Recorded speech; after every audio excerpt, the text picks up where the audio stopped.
It's 900 hours Central Africa time here on the Newsroom. I'm Elvis Preslin. And I'm Marumo Kekana from the Sports Desk. Now, we'll be with you until 12 o'clock. Now, today we're focusing on a very interesting story, Marumo.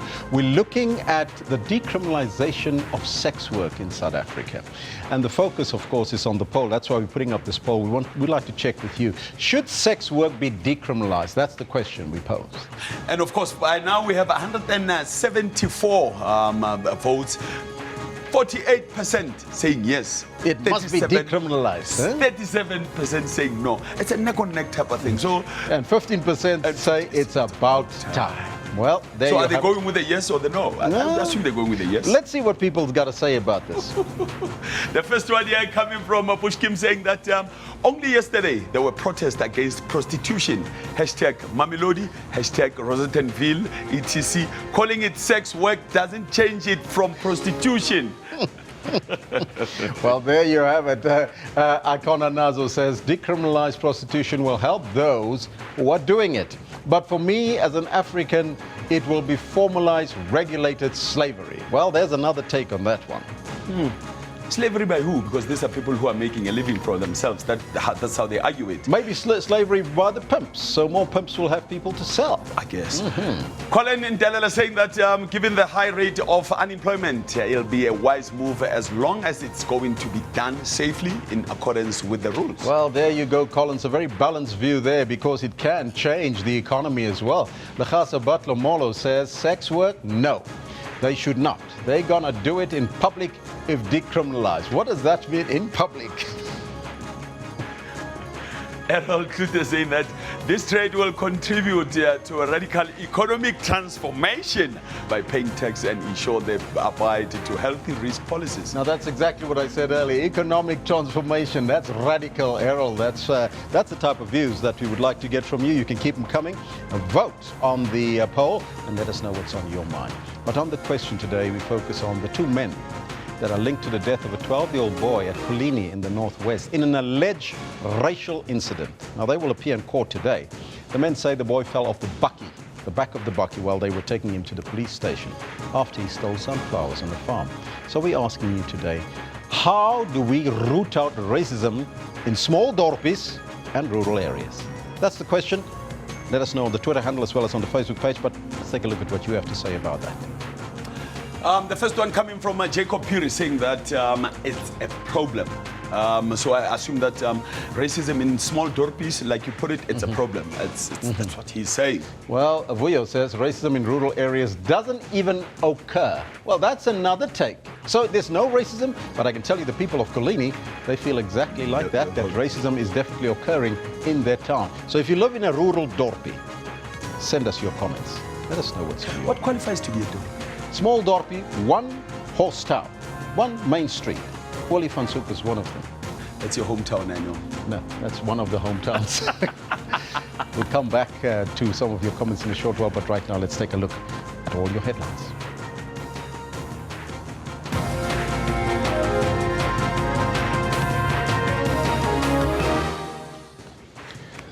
A man arrested for allegedly plotting to assassinate top officials over state capture will appear in the Johannesburg Magistrates Court today. The funeral service of Philip Kosana, the late PAC stalwart, is being held at the Tshwane Event Center from 8 this morning. And US President Donald Trump says he will either renegotiate or terminate what he called a horrible free trade deal with South Korea. Those are all your headlines, but before we get there to the news, let's find out from Marumo Keka what's happening on the sports front. Very interesting. You know, the sport of baseball. We're not really big on baseball in Africa or South Africa for that matter. But I have news for you. Yes? Look behind me. Can you see that? Now, that's a man called Gift Ngwebe. First South African ever to play in a basketball league in the USA. And he's from Randburg, right here. Randburg. He's a boy from the hood. Of course, what you can look forward to from the sports desk, as I said earlier, Randburg-based baseball player Gift Ngwebe makes history as the first African to play American Major League Baseball.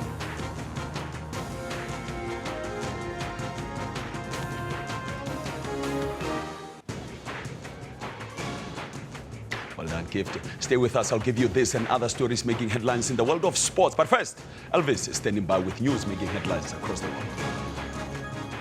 Oh, thank you, Marumo. That was gift on first base in baseball. What an achievement for that young man. Top story this hour. A man arrested for allegedly plotting to assassinate top officials over state capture will appear in the Johannesburg Magistrates Court today. The man was arrested by the Hawks in Midrand on Wednesday. Hawk spokesperson Hangwani Malautsi says officers intercepted communication material of possible assassinations of several members of cabinet, state-owned entities and other prominent South Africans. Malautsi says the man is a founding member of the Anti-State Capture Death Squad Alliance. Cabinet members whose names appear on the potential hit list may now receive extra security protection. Talks are being held with police regarding security. It's reported that snipers were going to be used to eliminate the targets. We'll bring you more on that story a little bit later. Two men linked to the death of a 12-year-old boy at Colini in the northwest will appear in the local magistrates court today. They're facing a charge of murder. The men says that the boy fell off the back of a bakkie while they were taking him to the police station after he stole sunflowers on a farm. The boy's death triggered riots and looting that caused millions of rands in damage. Zebulon Maine reports.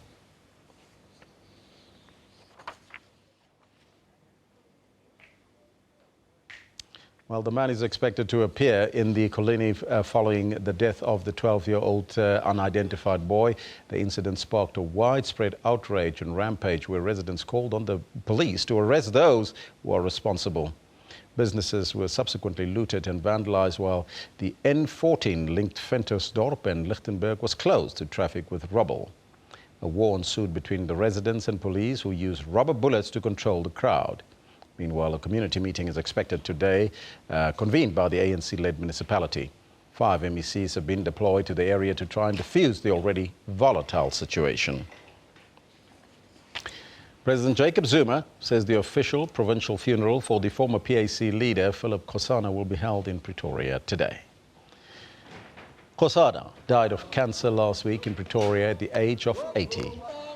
The Pan-African Congress stalwart led more than 30,000 marches in Cape Town in 1960, just days after the Sharpeville massacre. President Zuma acknowledged Kosana's contribution and that of all who sacrificed for South Africa to be free of apartheid and attain freedom. Government declared a special provincial funeral befitting Kosana's stature. Our reporter, Nhlanhla Kajani, is on the scene to tell us more. Very good morning to you, Nhlanhla, and welcome. Can you tell us what is happening there and how the proceedings are unfolding thus far? Yes, of my pilgrimage. He describes himself as a pilgrim. Now, a pilgrim does not just get up and walk. A pilgrim looks around as he walks to see if there are any other pilgrims with him. And along the journey, each pilgrim has his own task. Along the journey, there are those who falter and fall, and the pilgrim stops and lifts them up. The task of a pilgrim is that when they see the glorious sunset, he stops others and say, let us wait and reflect on this glory of the sunset. A pilgrim has a task that when all others are struggling with their lives and do not know where they're going, he rises and stands and say, I am here to encourage you to keep walking. A pilgrim, you see, is one who journeys with people and they see varied scenes along the way. Sometimes the pilgrim will be on mountain tops where they will see the beauty and splendor of creation spreading out as far as they can see. Sometimes the pilgrim will be deep down in the valleys, being closed in and confined to spaces that press down on him. He will go through places where rivers and brooks flow, teeming with life, trees and flowers growing in abundance, the song of the bird giving pleasure to the ear and soul. There will be times when the pilgrim will walk through arid deserts, where signs of life are few and far between, where the song of the bird is mostly absent and the burning sun above And that is when a pilgrim, a true pilgrim, rises to the occasion. There were times in Philip Khosana's life when our people and our land was in despair. And as he journeyed along the people, that was the occasion when a true pilgrim stood up and gave us encouragement just sometimes to put one foot in front of the other. A pilgrim, you see, is one who does not just celebrate the moment in which he lives, but a pilgrim celebrates the moments that are far ahead and to come. A pilgrim is one who understands the words of Paul to say, I know that the tribulations of this time cannot be compared with the glory that is to come. And if you think Paul was talking about the glory somewhere pie in the sky when we die, Paul was talking about the release of the prisoner. Paul was talking about the relief of the hungry. Paul was talking about lifting those who despair. Paul was talking about that the glory is coming, don't despair. And maybe today we can declare that it has come, but I sense it has not yet. We still seem to be going through tribulations and turmoils that press down on us. We still seem sometimes to rise, and as we get to the mountain top and we find ourselves sinking again back into the valley of despair. But we can attest to the truth that each pilgrim takes along people on their journey. And in those moments, those valley moments, lifts them up out of their despair. The pilgrim never gives up in spite of all the challenges. A pilgrim never despairs because he knows that the tribulations that he is going through cannot be compared to the moment that will come.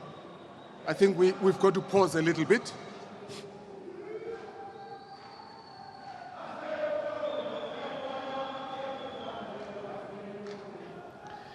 That is the funeral of Philip Khosana, former PAC member being buried today. Meanwhile, speaking at Freedom Day celebrations at Manguzi in northern KwaZulu-Natal yesterday, President Jacob Zuma pleaded for unity in the country. While acknowledging achievements in the past 23 years, the president admitted the dividends of democracy had not reached everyone. The remote far northeastern corner of KwaZulu-Natal, 15 kilometers from the Mozambican border, but the show was in town. Impoverished and affected by high cross-border crime with vehicles the main target. When I visited Manguzi police station, I found it dilapidated with inadequate personnel and resources to handle the matters at hand. Government has set aside 92 million rand for the renovation of the Manguzi police station. Turning to the broader South African community, some introspection. Freedom is not fully enjoyed. The majority of black people are still economically disempowered and are dissatisfied with the economic gains from liberation. Government says it will not rest until everyone tastes the fruits of freedom. President Zuma says taking national days like the Freedom Day to impoverished places like this is testament to government's commitment to all the people of South Africa, regardless of where they live. Mbeki, SABC News, Manguzi, KZN. Hundreds of opposition party supporters gathered at the Caledonian Stadium in Pretoria to exert pressure on President Jacob Zuma to resign. There have been several demonstrations against the president since the cabinet reshuffle nearly a month ago.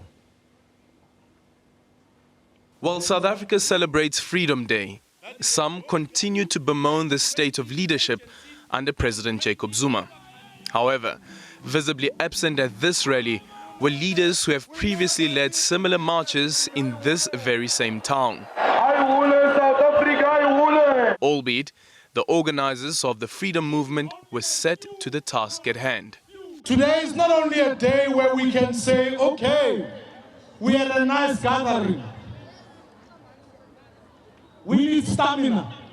We need to continue to take to the streets and to the communities to invite as many South Africans.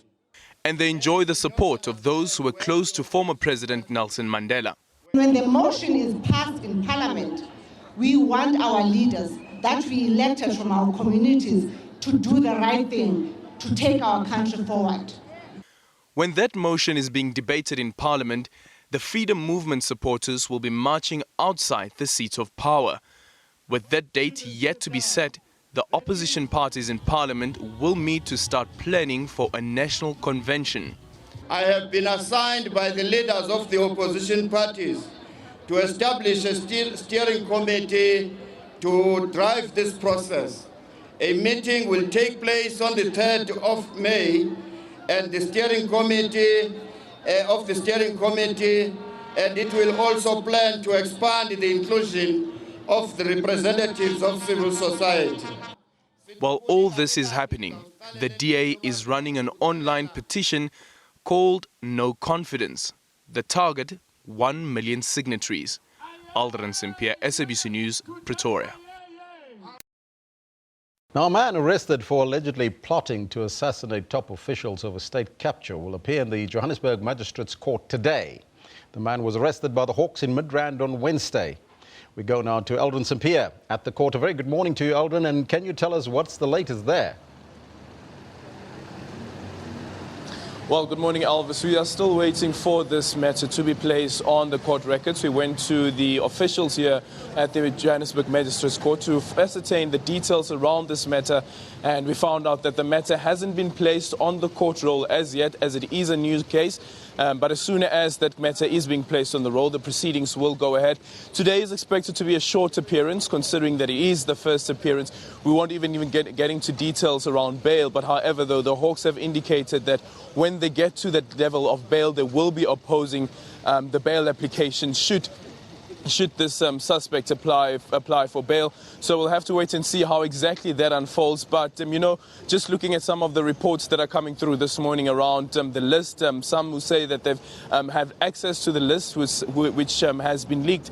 And President Jacob Zuma's name reportedly on that list, as well as his son, Duduzane Zuma, as well as the Eskom chairperson, Ben Ngobane, and the former Eskom CEO, Brian Molefe. And what this tells us is that it seems as though that this list was a list that was compiled looking at what some might argue to be beneficiaries of the so-called state capture. We've also heard from the Hawks saying that the investigations, of course, are still continuing, and they say that this 33-year-old who has been arrested has also been linked to another group which is called the Anti-White Monopoly Group, which is against what they call white monopoly, but on the other side as well, he's against those who he believes have benefited from state capture.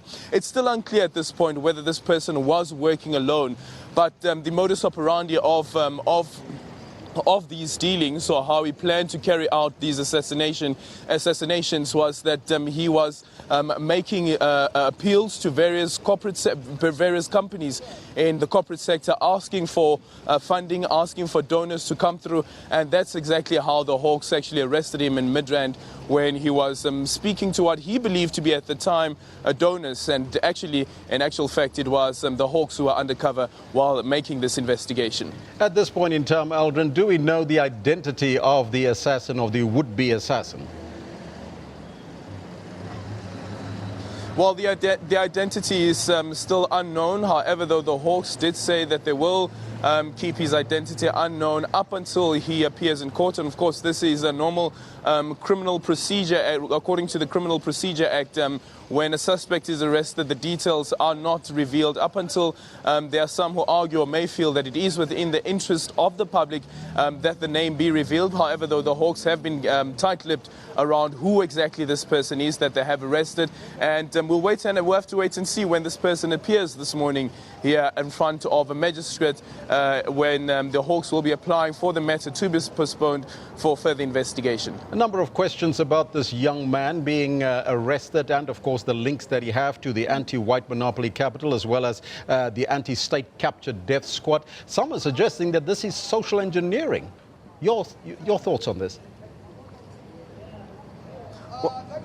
Well, we find ourselves quite in an interesting time, you know, Elvis, because this is not the only, if you look at the list, for instance, President Jacob Zuma, you have Duduzane Zuma, and you have Ben Ngubane as well as Brian Molefe. These are not the only people who have reportedly been facing death threats or assassination attempts. Remember, even those who some have been arguing are against President Jacob Zuma, even within the party, like a Member of Parliament, Lindiwe Sisulu, who has confirmed that she had received information as far back as last year that there have been attempts on her life. So we find ourselves quite in an interesting times, considering the political upheaval that the country is facing at the moment. But you know, something that we should remember is that if you look far back as 5 years ago, actually, just before the ANC's Mangaung conference that took place in the Free State, there were a number of white people who were arrested, and the case against them at that time was that they were planning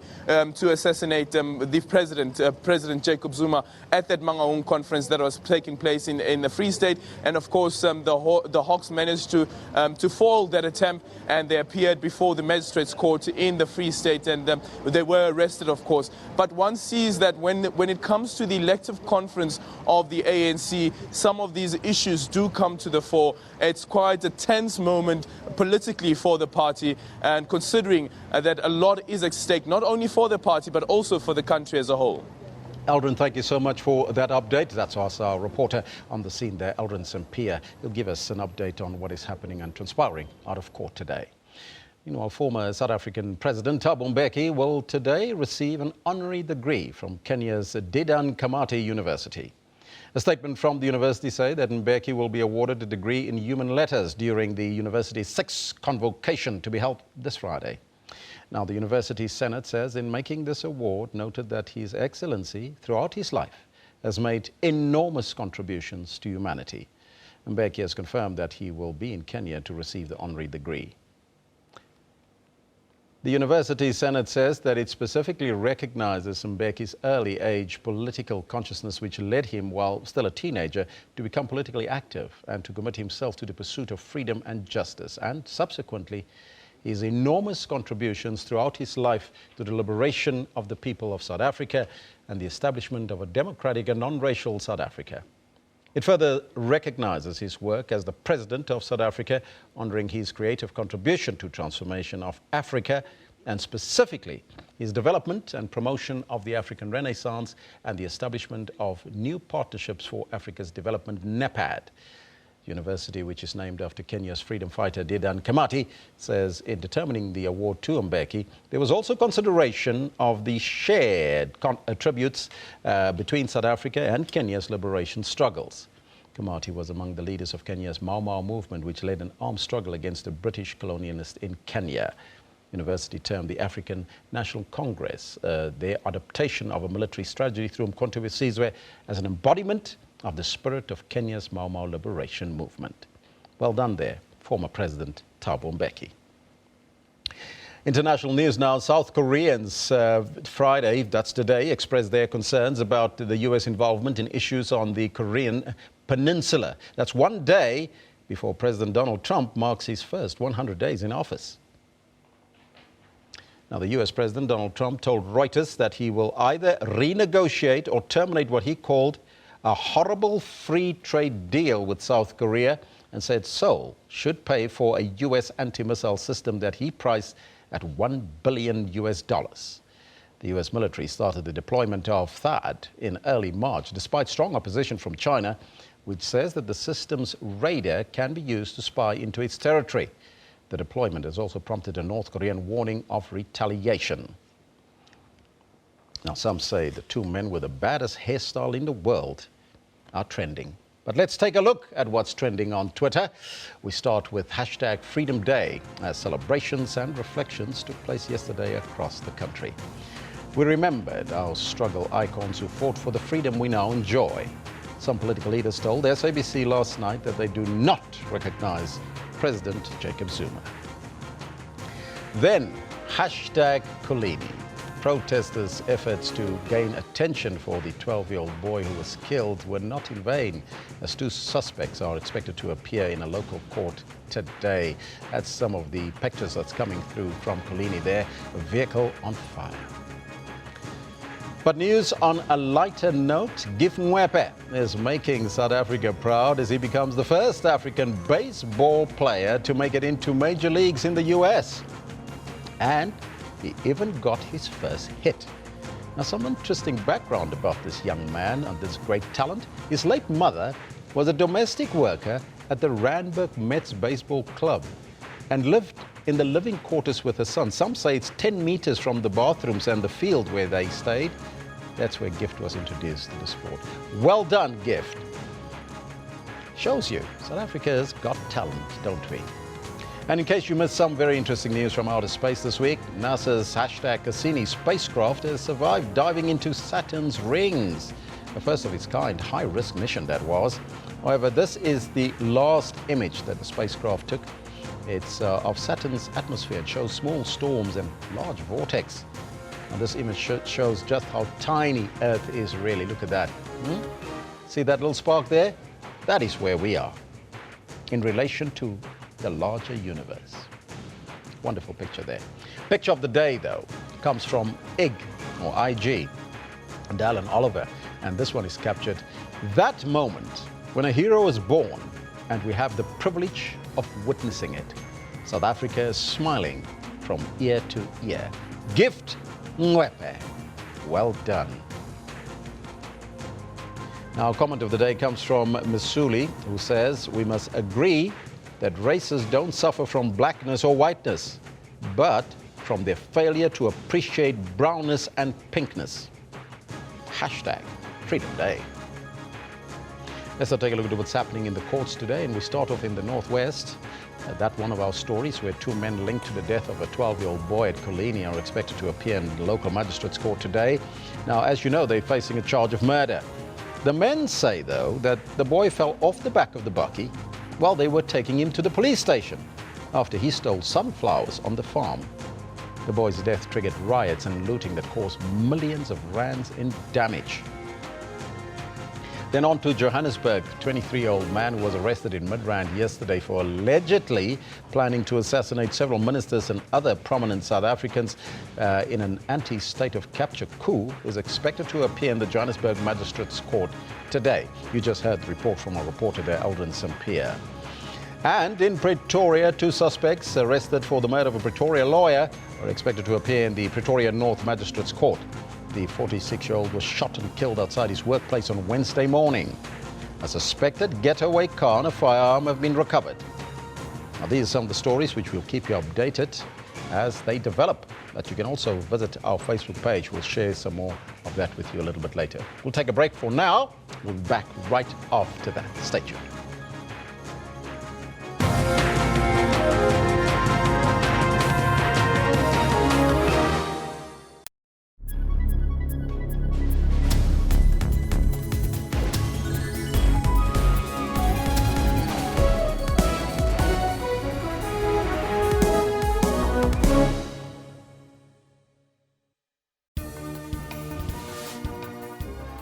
Well, a very good morning and welcome to AM News Live at 10:00 hours across all Central Africa regions.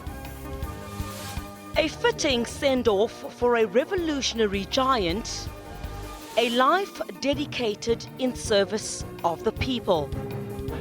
The result means that Swallows are out of the ABC Municipal League and drop to the amateur fourth tier of South African football, the SAB League. Tune in on AM News every Saturday and Sunday from 10 hours.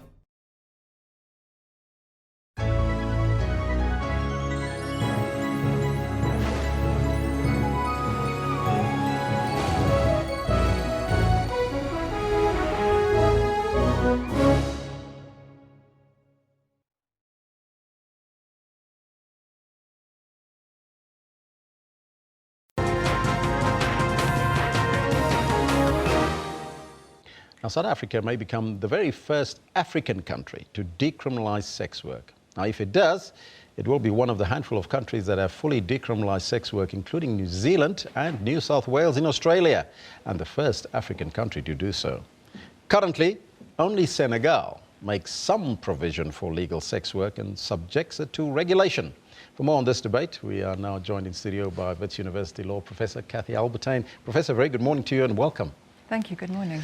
Is there a difference between decriminalization and legislation with regards to sex work? Yes. Decriminalization would mean that you would take away all the criminal labels and stigma that attach to all aspects of sex work. You could do that and just stop there. Yes. And then sex work would self-regulate according to the laws of the country. Regulation is when you go one step further, when you might then say we need additional laws in order to regulate red light districts, particular aspects relating to sex work. Your thoughts on decriminalizing sex work in South Africa, because it's an ongoing debate. It's the oldest profession in the world. Yeah, it is an ongoing debate, and I think decriminalization would be the right thing for South Africa to do. There are a number of arguments in favor of it. The first argument would really be that what we want to do is we want to make sure that women involved in sex work and their clients are safe from harm, are not subject to corruption or stigma or abuse. And many people will argue that, in fact, removing the criminal label, allowing people to conduct their business in a situation of safety and security, allowing people to go and seek medical help and health services when they can, is a much better way of dealing with a problem that we're not going to get rid of. You can go a step further and you can say, actually, this is just a form of work. Yes. That there is a demand for it, that these women have engaged in rational choices to engage in this form of work, which is often less exploitative than other forms of work. And there are reasons for that. And we should recognize it as a form of work, and we should allow people to freely engage in that work. Well, what are some of those reasons that you think we should know? For decriminalizing? For decriminalization. I think the most important one is harm, to reduce harm. We know that in a secretive and criminalized environment, women are subject to, they're not able to negotiate safe sex, they're subject to violence, exploitation and abuse, which they can't then go and report to the police because they then tend to get stigmatized for being in an unlawful behavior. There's a lot of research around health services and HIV, that if you work in a criminalized environment, you're less likely to seek help. You're less likely to be able to negotiate a condom. You're less likely to go for the regular health screenings that you should be able to go to. So those, I think, are two very good reasons. There's also this issue, the situation of dignity and how we recognize women and how we affirm the choices that they make in very difficult circumstances. But won't decriminalization of sex work harm women's rights and even lead to further gender inequality? There's a big argument around what sex work is. So the embrace dignity argument or the radical feminist argument would be that sex work is always a form of exploitation, that these women are victims, that they're not making choices, and that we need to rescue them and save them and help them move out of sex work. I think that's problematic because I think that's disrespectful of the choices that women do make. Of course, sex work is a huge spectrum of people who are in it for all kinds of reasons. And of course there's trafficking, and of course there's women who are genuinely exploited. But there are also a lot of women who are doing this because they want to feed their children, because there is, 50% unemployment in the country, or because they genuinely make a better living out of it. What is the current status of the South African Law Reform Commission in terms of prostitution that's on the table? Well, there's a good question. We don't know. What we do know is that the process within the Law Reform Commission has finished, that they have submitted a final report, and this process has taken a good 15 years or so to the Department of Justice a couple of years ago, and the Department of Justice is sitting on it. So this is why there have been I know Embrace Dignity and the Commission for Gender Equality have gone to Parliament to ask that this report be released so that we can begin the business of law reform. Until the report is out in the public domain, until it is before government, we can't have these public discussions as to what we should be doing around. Now you've touched on child trafficking and even adult trafficking. Could that be a problem, or would regulation or decriminalisation take that basically away? I think people often, well, firstly, when we're talking about the decriminalisation of sex work, we're talking about adult sex work, not children. So let's put that out of the equation. There's often a conflation of trafficking and sex work, which is incorrect. And I think it's often used because we all think trafficking is terrible, therefore sex work must be terrible and all people who are in sex work are trafficked. That's factually not correct. Trafficking is regulated already in our law and that can be dealt with. Sex work is different. And that should be dealt with differently. Prof, thank you so much. We're asking our viewers today their take on sex work, and we'll read some of those comments in a short while. But thank you so much for coming through and joining us here in studio. It's a pleasure. That was Wits University Law Professor Kathy Albertine here in studio with us. Now, Sex Workers Education and Advocacy Task Force, SWET, says that sex workers' rights are being violated on a daily basis here in South Africa.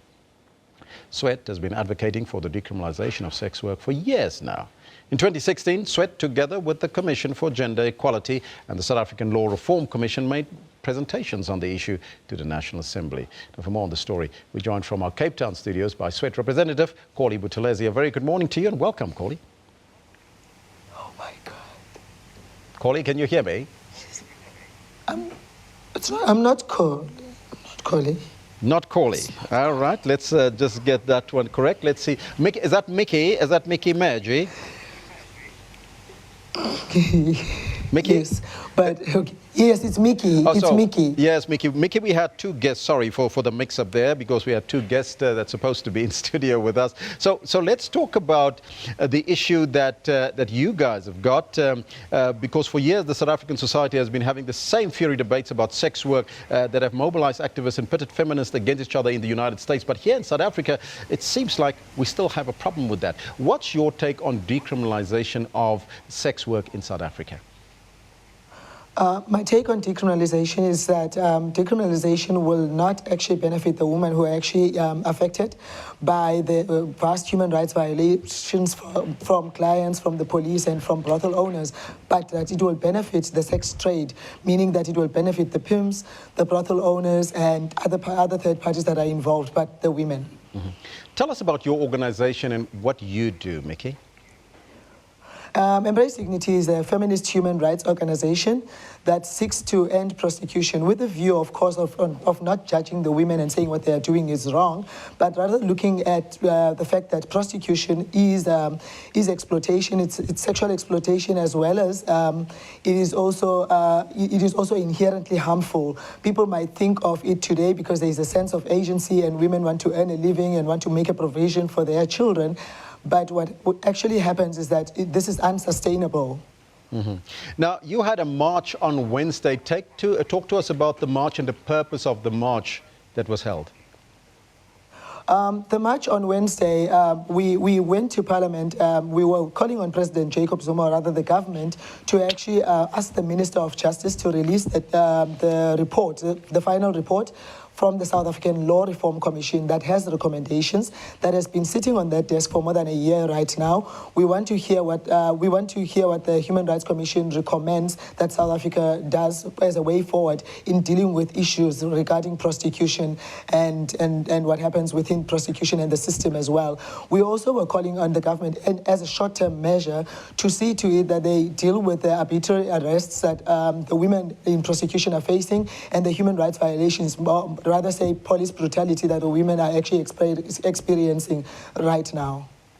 Now, you are calling for the adoption of a model that was first used in Sweden that criminalizes the buying but not the selling of sex. Talk to us about that, and what does this model entail, and why do you want South Africa to adopt it? The model that was adopted in Sweden, 1999, and later in Norway, Ireland, and other countries recently, and such as France as well, is a model that does not end with just criminalizing the buyer. It criminalizes all aspects of prostitution, but the women. And we are saying this first and foremost, that you would, if you were to criminalize women for selling sex, you would then be criminalizing them for being poor, a situation they found themselves in, they did not ask to be in. But as well as also, we are also trying to deal with the demand, because we have a lot of new recruits into prostitution today because there is demand as well. And because we are also trying to deal with the fact that these parties that we are trying to criminalize are the ones that the women in prostitution are actually experiencing human rights violation from. Now, some say that full decriminalization of the policy choice that makes really the most sense in the South African context. We heard the professor a little bit earlier that she says that is also the way to go. What do you think? I think that way, given the fact that I visited New Zealand a couple of years ago, and what I learned from the women that worked in New Zealand before decriminalization and after decriminalization, they say they moved from working in the streets and rather working indoors because it was now safer for them, which then tells us that it benefits the brothel owners, the pimps, and the third parties, but it doesn't benefit the women. Plus, it takes away the power of negotiation from the women, so it still does not empower the woman, because now the woman will have to adhere on things that have been prior negotiated for on her behalf. She will have to provide the services that were negotiated for, and the power is being taken away from her because she doesn't do the negotiation herself. And it still did not address issues such as murders and rapes from clients, because the reason that these women moved from working in the street to rather working indoors in New Zealand was the fact that they still felt unsafe in the presence or at the hands of their clients. So decriminalization would surely not work. And some of my recent conversation with women, because there's an argument around decriminalization and access to services, and these services are basically condoms. In most instances, we go out and we distribute condoms and we say, okay, you go out and you are empowered, we teach you how to use a condom. But then even under decriminalization, when you've given a woman who's vulnerable, who's hungry, and who wants to earn a living a condom, they cannot be sure to be using the condom when somebody offers not to use a condom and offer them more money, because the sense of agency is that they are hungry now, they are in poverty. So decriminalization for me would still not work for women, but would rather work for the sex trade as a whole, and it would not benefit the women. But rather, when we look at the Nordic model, it doesn't just end when you remove certain laws and you criminalize certain parties, but the government would have an obligation to make sure that it empowers the women in this country, and those who wishes to exit prostitution, they would be empowered and supported. But then we also, as a form of preventing new recruits into prostitution, we would then empower and support, girls that are at risk of getting into prostitution. And I'm saying particularly girls, because a vast majority of women who are in prostitution today are in prostitution for longer than maybe 20 years, and they've started when they were like 15, 16. So it's necessarily not a free choice, because a person who is 15, 16, 14 cannot choose to do prostitution. They cannot even choose an occupation, actually, according to our law. Now, are there any benefits of decriminalization in a South African context in relation to our unemployment rate that we have, and for a new economy to start from that perspective? There aren't any benefits, because people are getting into prostitution in any case, whether it's illegal or not. But what happens is that for our economy, it's going to be so bad, because we have a high rate of HIV, which we then as a state have to fund to make sure that we keep people on medication, to make sure that we respond to STIs and other illnesses that are related to that. And knowing that girls who start having sex at a young age, further face health hazards and health issues at a later stage in their life. So it is quite heavy to have prostitution as a profession for our economy as a state, and also as individuals. And it's something that is unsustainable. There is no profession that I know of that you enter the profession earning a high amount and leaving it earning quite little, which is the case with prostitution. You get into prostitution as young as 15, 16, 17, even 18. You are hot, heat and happening. You are making all the money. But then as you age, as you have been in prostitution for longer, you no longer make the amount of money that you used to make. So it's unsustainable. It's never going to empower women, economically. Mm-hmm. So what is the answer then to the question?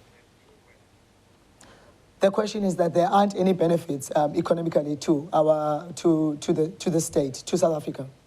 Thank you so much. That was Embrace Dignity's Mickey Maggi. What's your take on it? Because we're asking you that question this morning on our poll there. There you have it on your screen. Should sex work be decriminalized? So far, 230 votes in. 46% of you are saying yes on the African continent. 39% of you are saying no. And 15% of you are saying it's about time. Let's take a look at some of your comments to this. Sipo says, I don't agree, and I don't even see the reason to respect the people who led the country to pornography, says Sipo. Lekitlane says, we need more people to contribute on the tax payment. And that will, of course, blow the purse out of order there. Tangai says, yes, indeed, we are Africans, and it's a shame to hear that some are trying to promote such a thing. Africans have values and morals, so no. Dr. Ben Umalo says, decriminalization of sex work will add more problems on the management of the scourge of HIV and AIDS. No, it will be a sad day for South Africa if we decriminalize it, says Dr. Ben. And the Blessing says, no, no, no. Otherwise, they might do it in public. Now, these are some of your comments. You can keep them coming. We'll read them as we continue. Participate in the poll. Let us know what's on your mind. We'll take a short break, but we'll continue the discussion after that.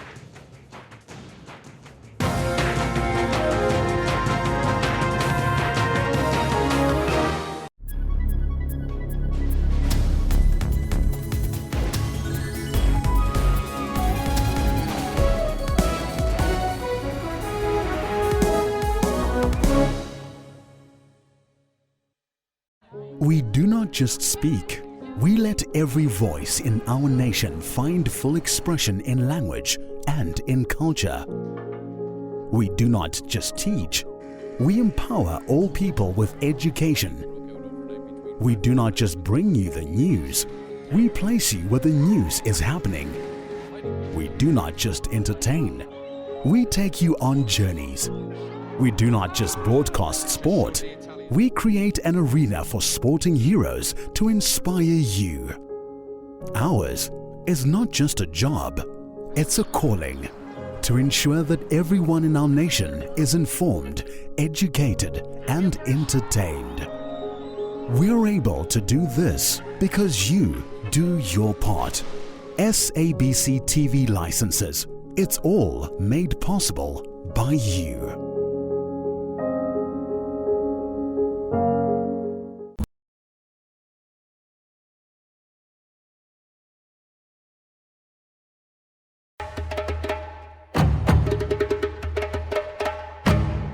President Jacob Zuma says that the country's security agencies will seek new and more effective ways to fight crime. Crime, as you would appreciate, depends on the circumstances. This narrative that South Africans are xenophobic, we don't necessarily agree with it.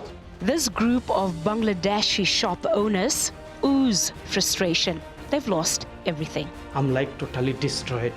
I can't see what I'll do, where I'll go. Rescue workers are still searching for the body of a 5-year-old boy who fell into an old mine shaft near Boksburg in Ekurhuleni. Tensions remain high, with thousands of community members refusing to clear the scene until the boy is found.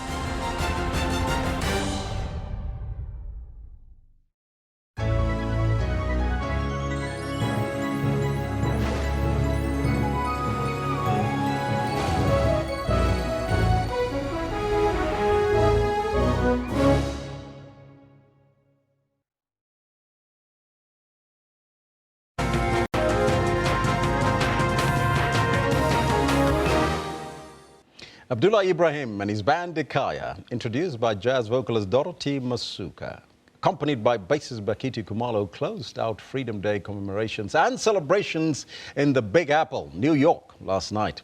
Now, the event was also used as a plug by South African tourism to promote the upcoming Joy of Jazz Festival here in Johannesburg in September. Now, while our cameras were allowed into the venue for a limited time, our crew was not allowed to plug into the house audio. Nevertheless, here's a taste of what New Yorkers got to experience. You know, I miss home because you know what's happening in South Africa today. But here we are, right here. But you are my home.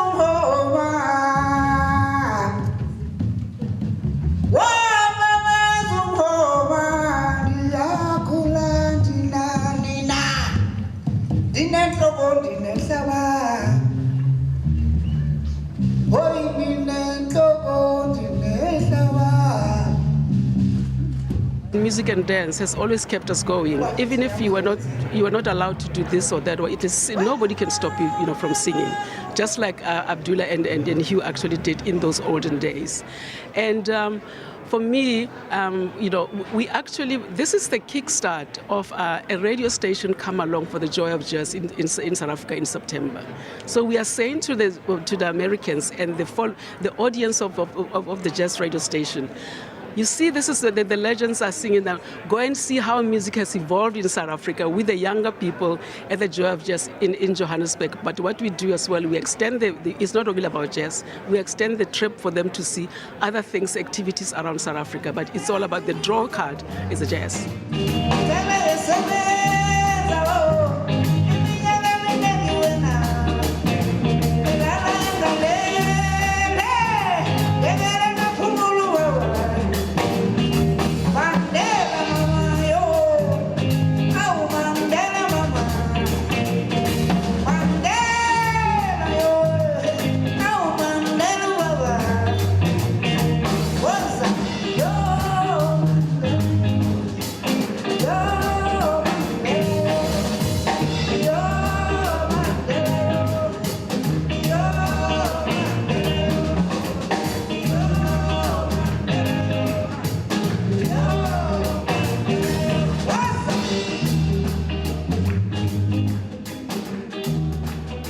Welcome the legendary Abdullah Ibrahim and Akaya playing the music of the Jazz Epistles.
Well, a very good morning. Let's take a look at your weather.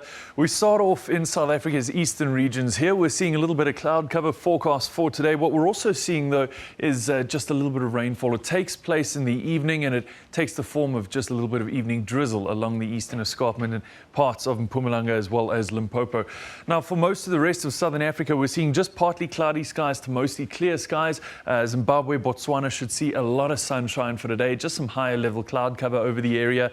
Sunshine forecast for South Africa's western areas as well. We're taking a look towards Central Africa, Tanzania and surrounding areas. We're going to start to see a little bit of cloud cover and a little bit of rainfall coming in as well. Most of it's only isolated showers, so really not very strong rainfall at all. And that continues into tomorrow. In fact, the rainfall receding north and away from the southern parts of the DRC there.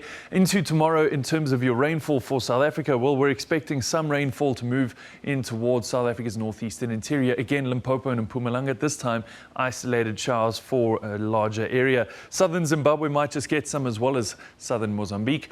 And we're expecting a low pressure to just draw in a little bit of cloud cover along that western coastline as well. In terms of your weather for today, well, let's take a look at your temperatures. 25 degrees in Pretoria, not particularly warm there. Durban warms up to 27 and 36 in PE. A 31-degree high forecast for Cape Town with just higher level cloud cover, if any at all. Should be a beautiful day there in Cape Town with a very warm one. and lots of sunshine. Sunshine forecast for Gaborone and Francistown, 24-degree highs for both of these areas. Temperatures remaining fairly mild throughout Zimbabwe as well, with temperatures of 21 to 23 degrees, and temperatures along the eastern coastline here around Beira and towards Nampula remaining warm in the high 20s and early 30s. Well, Antananarivo peaks at 27 degrees. As we look towards Port Louis, we're going to see a 28-degree high forecast for Mauritius there. Temperatures are going to rise, and we're also going to see some rainfall in conjunction with that. Now, moving on into the northern parts here for Friday. Well, Kinshasa peaks at 28 degrees. We're seeing temperatures of 34 in Bangui, and of course, the rainfall forecast for these areas, most of which just isolated showers, so it shouldn't be too strong at all. As we move north, we're going to see that rainfall continuing along the southern coastline of West Africa, around Côte d'Ivoire, around Ghana and surrounding areas as well. Gabon expecting a little bit heavier rainfall there, as is the areas just moving on into Ethiopia. Now, it should take the form of some stormy systems, but those are just passing storms, not particularly strong and not long-lasting at all. A little bit of rainfall around Morocco, and of course moving on to the northern parts of Algeria into tomorrow, just strengthening a little bit and seeing a little bit more rainfall there. Again, the same rainfall pattern forecast for tomorrow through Central Africa's northern regions and the Sahel. That's where we're going to leave your weather for now. Stay tuned though with SABC News.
What is environmental health? In Section 24 of the Constitution, the environmental right has a second part, which is to encourage people to be active citizens and gives us the right to participate in politics and organize and raise awareness so that the environmental right can be guaranteed. Using coal and wood and paraffin to cook with or to heat their space or to heat water. These are basic fundamentals, and I think if we can address that alone, we will make a huge impact, an environmental impact on the health of our population. Food that comes into the country, the vigilance at the ports and harbours is being checked at the moment currently by environmental practitioners who are port officers at those ports. They need to be more stringent in terms of control of what comes into the country. Join Health Talk every Saturday for all your health news. What is environmental health? In Section 24 of the Constitution, the environmental right has a second part, which is to encourage people to be active citizens and gives us the right to participate in politics and organize and raise awareness so that the environmental right can be guaranteed.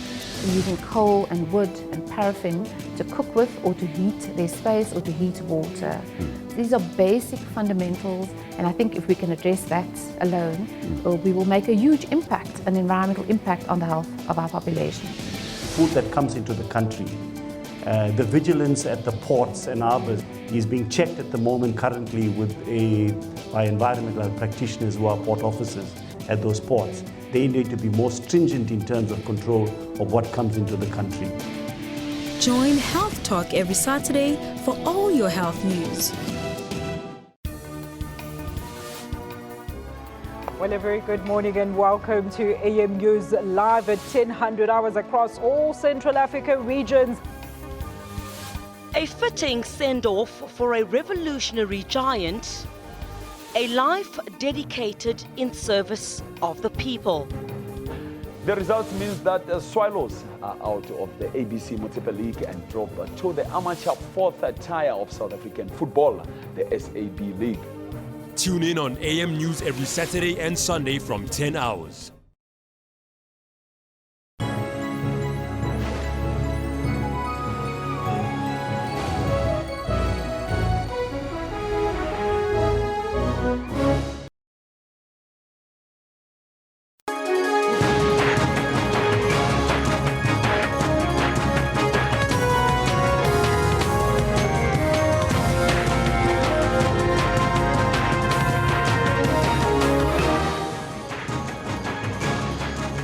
Yes, it's the second hour, 10:00 hours Central Africa time here on the Newsroom. I'm Elvis Preslin. And I'm Marumo Kekana. Now, we'll be with you until 12 o'clock today. Today, we're focusing on calls for the full decriminalization of sex work. And that's why we're conducting this poll, Marubo.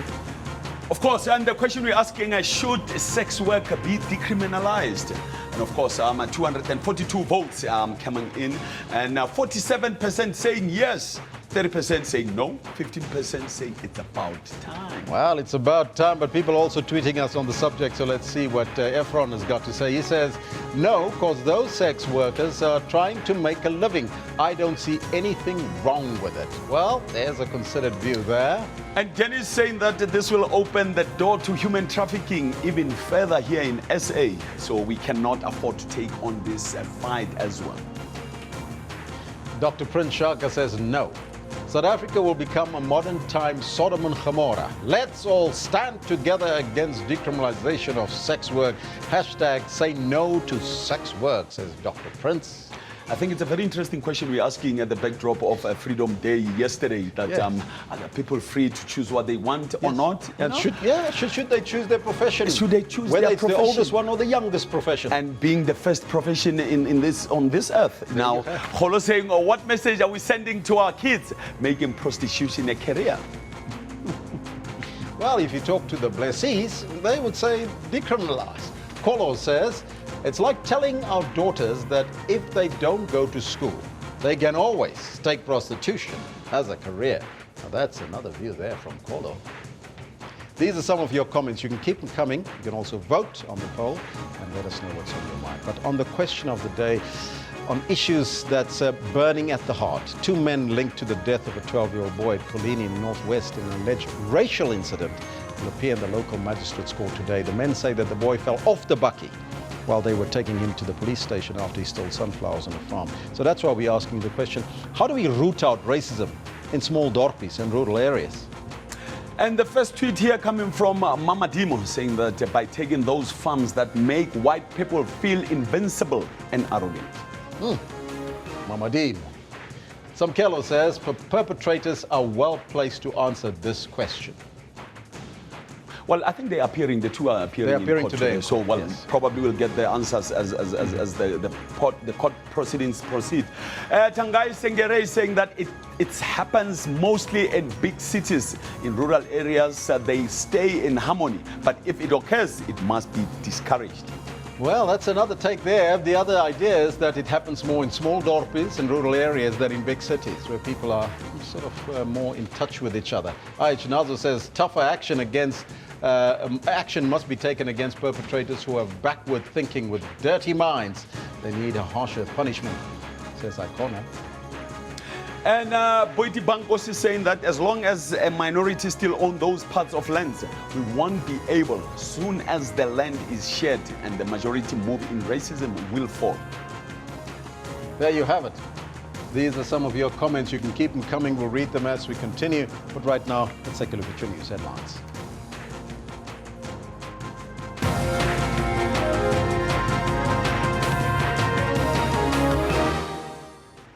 man arrested for allegedly plotting to assassinate top officials over state capture will appear in the Johannesburg Magistrates Court today.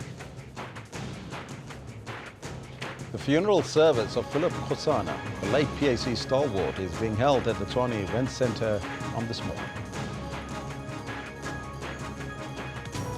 And US President Donald Trump says he will either renegotiate or terminate what he called a horrible free trade deal with South Korea. Those are all your headlines, but before we get there, let's find out from Marumo Kakana what's happening on the baseball field. Marumo? It's very interesting, from the baseball field to the football field. Of course, here we're talking about a young man from Randburg here, and Gift Mwebe, first African ever to play professional baseball. So this is a young man, of course, that you want to look forward to. We'll play actually the highlights from his game, just to give you an understanding and a feel of how it feels like to be Gift Mwebe at this point in time, as he makes history as the first African to play American Major League. And of course, Mamelodi Sundowns will be up against Abafana 10, the Golden Arrows at the Princess Makoko Stadium. And should they win, they'll of course be coming, they'll actually lead the PSL, as we know that we're almost closing the PSL 2016-2017 season. But hey, we wait and see. But first, Elvis Presley is standing by with news making headlines across the world. Thank you, Maroma. A man arrested for allegedly plotting to assassinate top officials over state capture will appear in the Johannesburg Magistrates Court today. He was arrested by the Hawks in Midrand on Wednesday. Hawks spokesperson Hangwani Malawutsi says officers intercepted communication material of possible assassinations of several members of cabinet, state-owned entities and other prominent South Africans. Malawutsi says the man is a founding member of the Anti-State Capture Death Squad Alliance. Cabinet members whose names appear on the potential hit list may now receive extra security protection. Talks are being held with police regarding security for the officials. It's reported that snipers were going to be used to eliminate the targets. The funeral service of Philip Khosana, the late PAC stalwart, is being held at the Tshwane Event Centre from this morning. Now, Khosana died of cancer last week in Pretoria at the age of 80. The PAC stalwart led more than 30,000 marches in Cape Town in 1960, just days after the Sharpeville massacre. President Jacob Zuma acknowledged Khosana's contribution and that of all who sacrificed for South Africa to be free of apartheid and attain freedom. Government declared a special provincial funeral befitting Khosana's stature. Meanwhile, speaking at Freedom Day celebrations at Manguzi in northern KwaZulu-Natal, President Jacob Zuma pleaded for unity in the country. While acknowledging achievements in the past 23 years, the president admitted the dividends of democracy had not reached everyone. The remote far northeastern corner of KwaZulu-Natal, 15 kilometers from the Mozambican border, but the show was in town. Impoverished and affected by a high cross-border crime with vehicles the main target. When I visited Manguzi police station, I found it dilapidated with inadequate personnel and resources to handle the matters at hand. Government has set aside 92 million rand for the renovation of the Manguzi police station. Turning to the broader South African community, some introspection, freedom is not fully enjoyed. The majority of black people are still economically disempowered and are dissatisfied with the economic gains from liberation. Government says it will not rest until everyone tastes the fruits of freedom. President Zuma says taking national days like the Freedom Day to impoverished places like this is testament to government's commitment to all the people of South Africa, regardless of where they live. Mzondi Limbeji, SABC News, Manguzi, KZN. Now, the focus this morning is on sex work and decriminalization of sex work. Now, Sex Workers Education and Advocacy Task Force, SWET, says that sex workers' rights are being violated on a daily basis in South Africa. SWET has been advocating for the decriminalization of sex work for years now. In 2016, SWET, together with the Commission for Gender Equality and the South African Law Reform Commission, made representations on the issue to the National Assembly. For more on the story, we are now joined from our Cape Town studios by SWET representative Koli Buthelezi. A very good morning to you. It's Constance, Koli Buthelezi. Very good morning to you. Koli, yes. Koli, now good morning to you too. Now you are advocating for the decriminalization of sex work. Why? We are advocating for decriminalization of sex work because we believe that that's the only way to go. And it's the only way that is best for sex workers that would ensure enabling the environment of sex workers that health and human rights of sex workers are ensured. Mm-hmm. What evidence do you have to back up the position for decriminalization?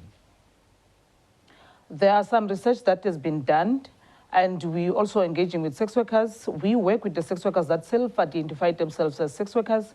So we conduct workshops every day. Monthly basis in provinces where we have offices. So we get those feedback from the sex workers themselves. Mm-hmm. Are you worried about those who disagree with you on the issue? Not in a way, because without stepping into anyone's toes, they also do their work and they're trying to support the people that they believe into. We're also doing our work. Standing with the sex workers that they self-identify themselves as sex workers, which is they believe that sex work is work. So I see nothing wrong with that. I think it would be nice if we partnering in case of where we come across sex workers that they're wanting to exit, we will have a better understanding and a better a relationship with them. So to refer, and because they will be supporting the ones that are supporting, we're also standing with and supporting the sex workers that we believe that they believe that sex work is work. Mm-hmm. What are some of the challenges that you have identified, Koli, for sex workers in the country? The challenges? Yes. Challenges that we have identified is sex workers are finding it difficult to access health services. They are being abused by police officers, not all of them, but some. They are not having access to reporting some of the cases of the human rights abuses that they've been facing. You know, SABS and the police officers are not in favor of the sex workers' rights, which sex workers are human beings and deserve to be treated equally, just like anyone, because they're also humans. Mm-hmm. So reports also suggest that sex workers' rights are being violated on a daily basis. So do you think that decriminalization will bring an end to that? The decriminalization of sex work will allow sex workers to have opportunities to be able to report these cases. Decriminalization will also allow sex workers to have benefit in the labor rights. Decriminalization will also reduce HIV because the sex workers will also be able to report those cases. But at this moment, the criminalization and partial and the other legal models that are out there are not actually the best way to deal with the sex workers' issues. Now, we're asking our viewers... Yes, continue. Yes, the other thing that I'm wanting to highlight is that the decriminalization of sex work is not about sex. The decriminalization of sex work is about changing the laws. So this is what we advocating for, the laws to change so that sex workers will have a better, safe working environment. Do you think that sex workers would be able to contribute to the economy if it is decriminalized? Pardon? Do you think that sex workers would be able to contribute to the economic status of the country if sex work is decriminalized? Yes, definitely they will be able to contribute towards that. Tax will be paid. Sex workers are paying tax already, even now. You know, economic is about money, it's about business. Sex work is business, sex work is work. What tax are they currently paying, sex workers, that is? If you're buying, anything you buy, you are being taxed. But we're talking But we're talking about the profession itself. Is there any profits that is going to the state for providing the services that sex workers do? Not currently, I think, because sex work is criminalized, which makes it difficult for sex workers to benefit and also to contribute towards everything that is in this country. Mm-hmm. Now, there's also a call for sex workers to be protected. But why would government protect sex workers if it is, still not decriminalized? Sex workers are also human beings, so we're talking of mothers here, we're talking of parents, we're talking of our brothers, we're talking of sisters, because in the industry, it's not only female.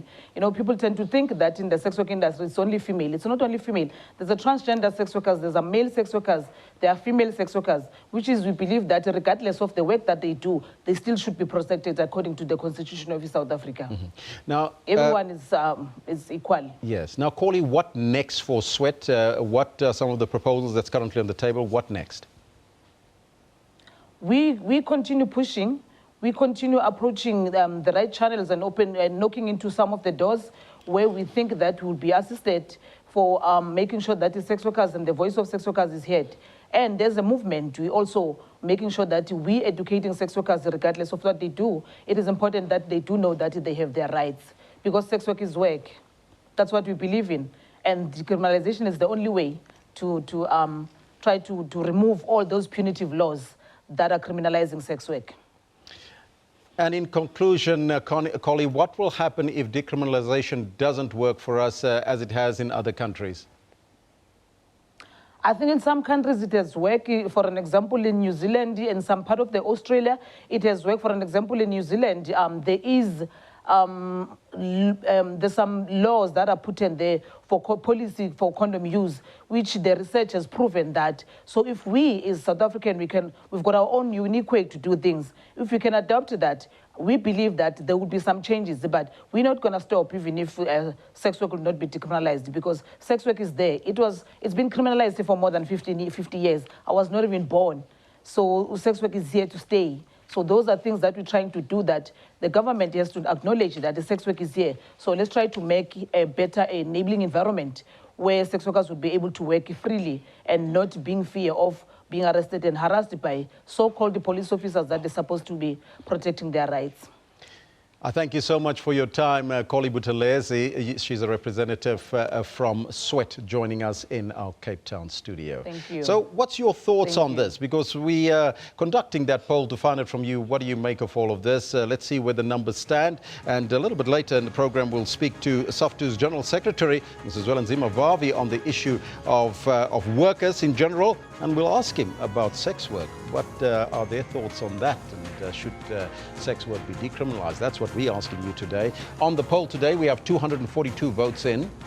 47% of you are saying yes, it should be decriminalized. 38% vehemently opposed to it, says no.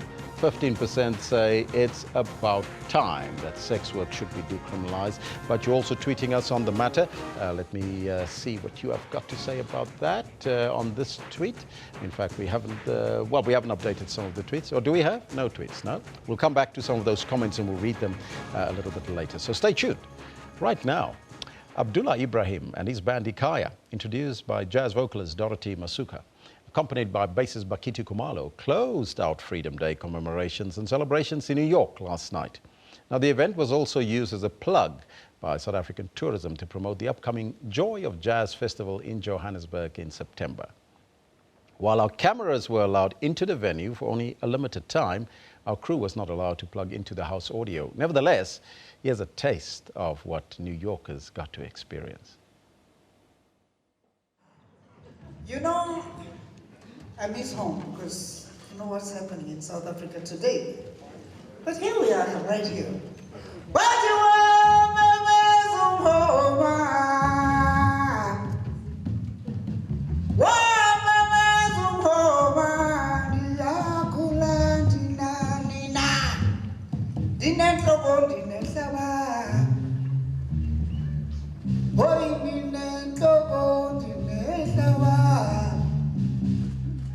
Music and dance has always kept us going. Even if you were not allowed to do this or that, or nobody can stop you, from singing. Just like Abdullah and Hugh actually did in those olden days.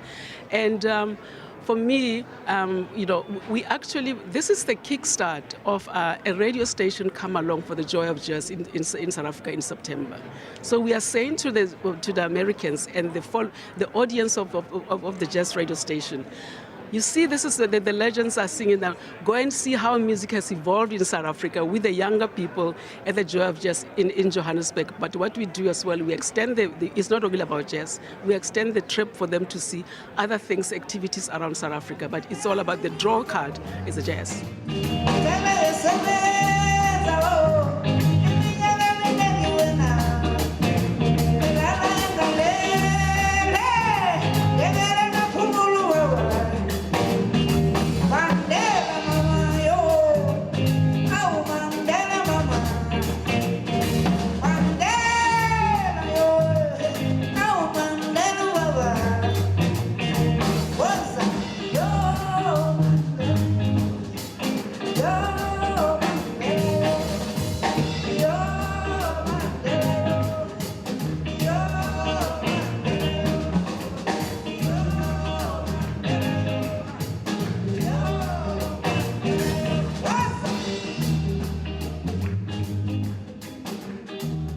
Please welcome the legendary Abdullah Ibrahim and Akaya playing the music of the Jazz Epistles.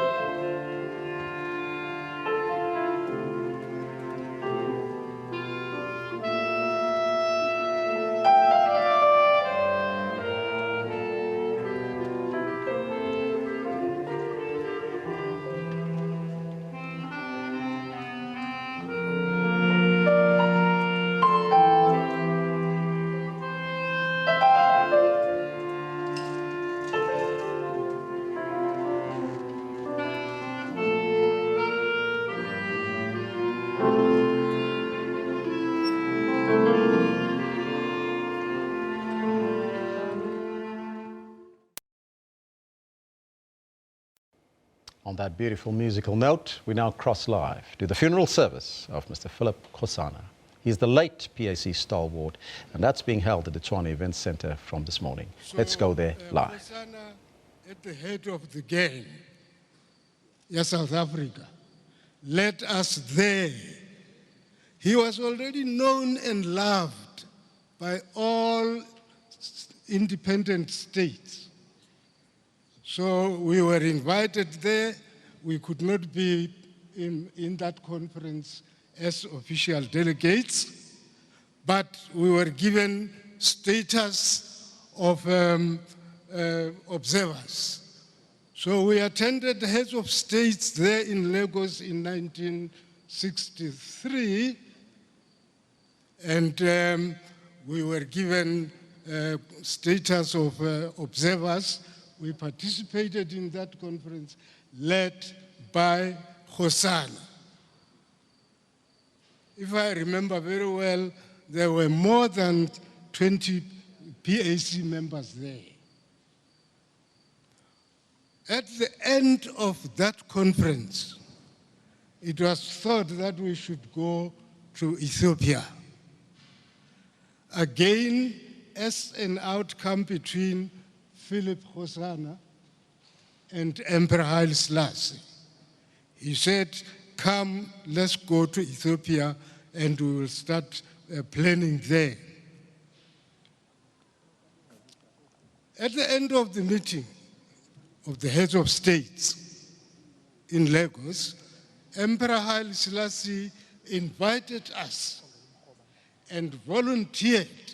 This is the level you can assess how Philip Khosana was loved and how much work he did for this country.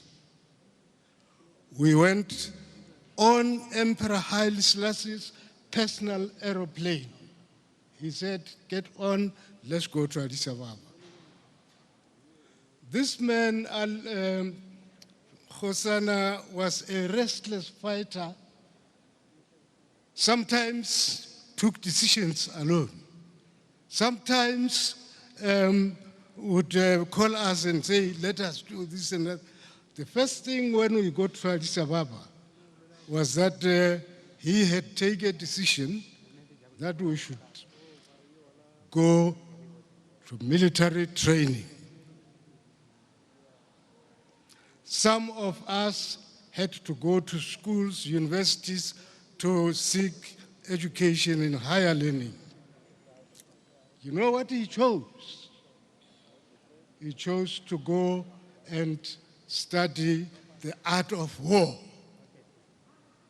He went to Emperor Haile Selassie Military Academy and was there training for about 3 years.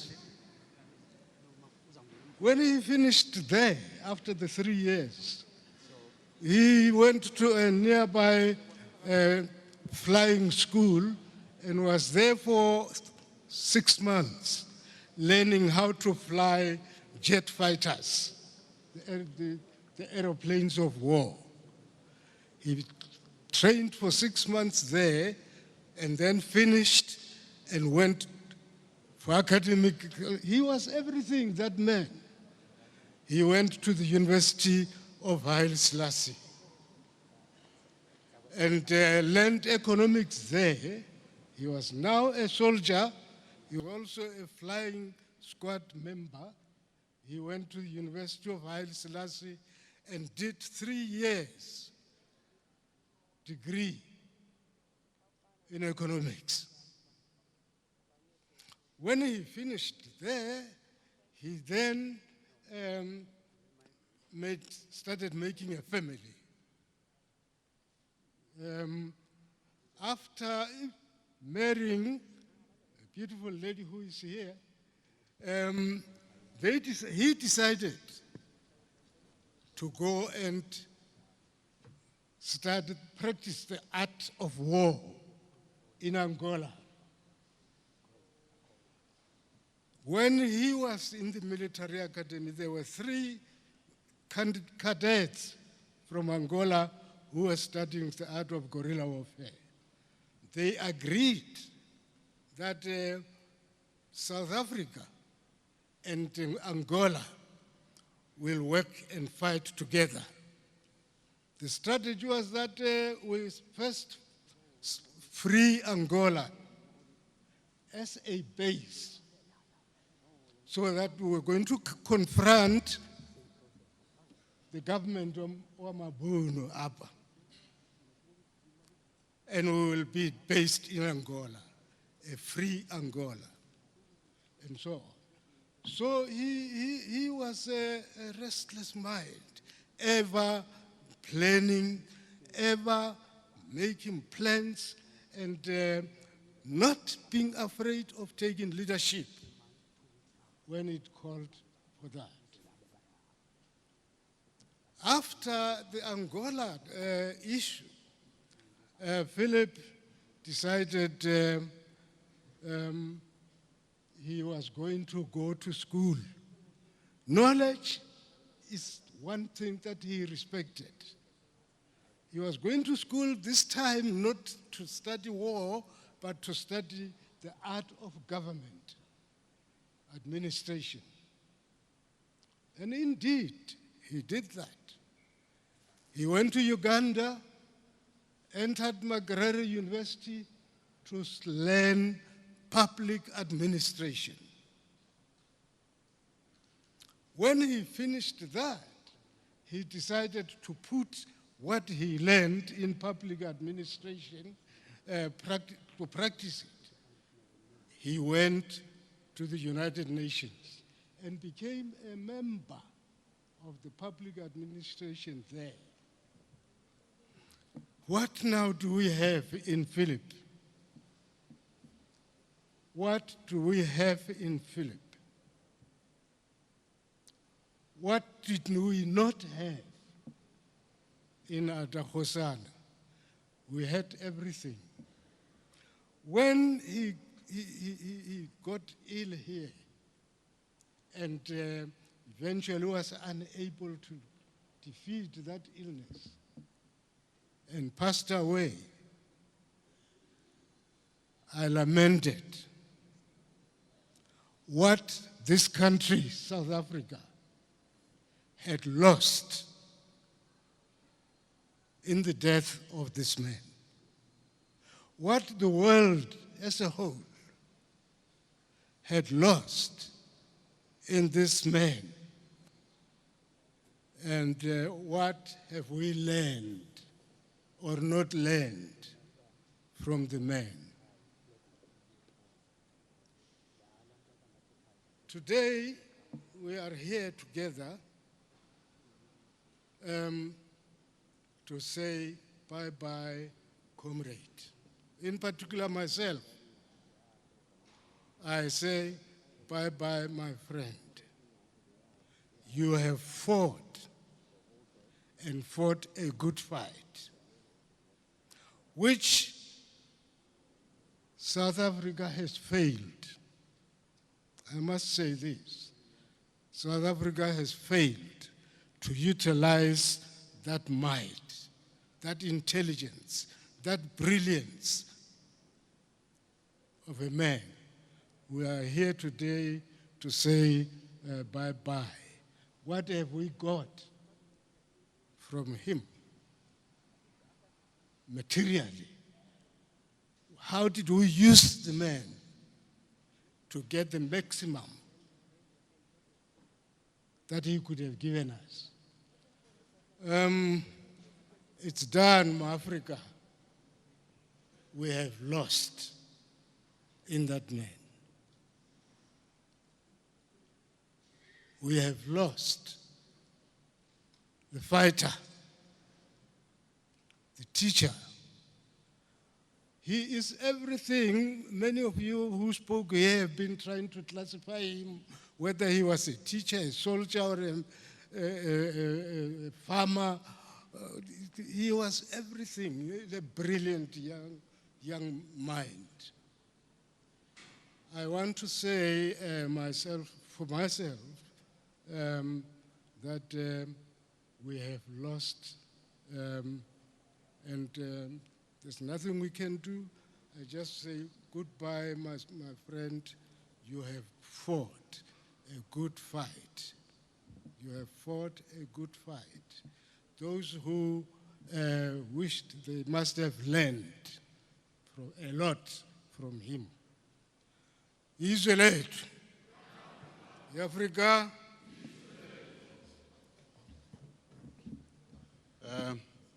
We are coming to a level where we are rounding up on our section as the PAC. I'm now calling on the Prophet to make a short presentation, including the guard of honor by the elders. They've asked that they should do that, the 6 comrades. But Rutao Emisa, Sibuisa Rona, Sabo Fellow, Simuso.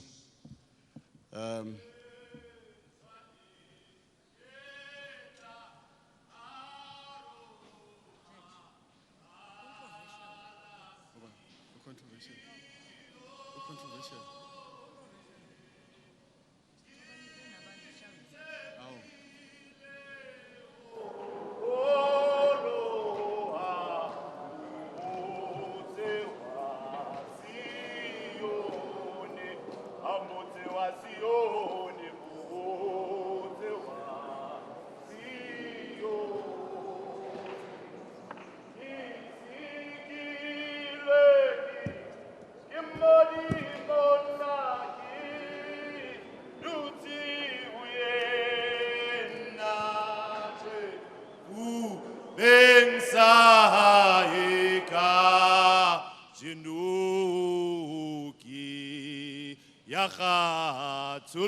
Yakhatuluha Kia perele lirato kamata siwote che haketohe litoki bulukeile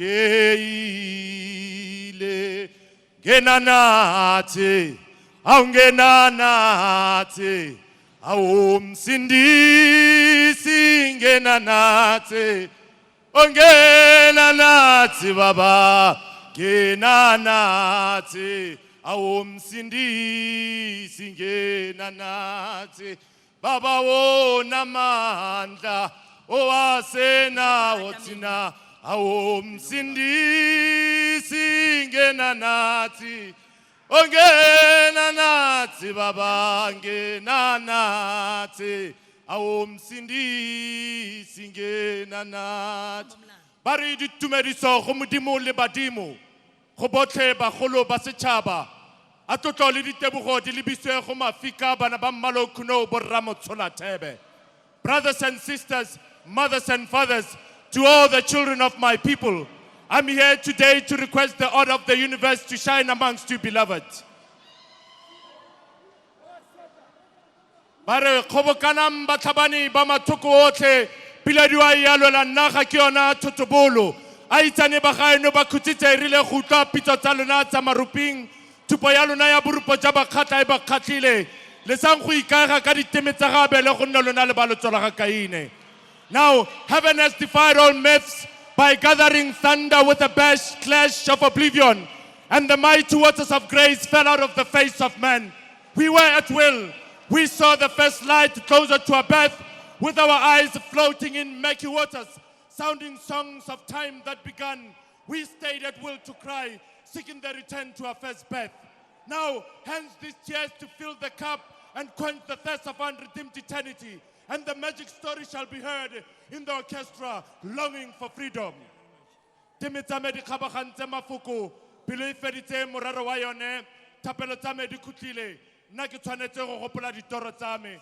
Segunjo bo sa yeteng, naledi tsa jona di tlhabile, ya go isa marapo go beng e fedile, e re borra le koko go kopana batlhakane jaaka seriba, keledi tsa bone di elela jaaka sethito.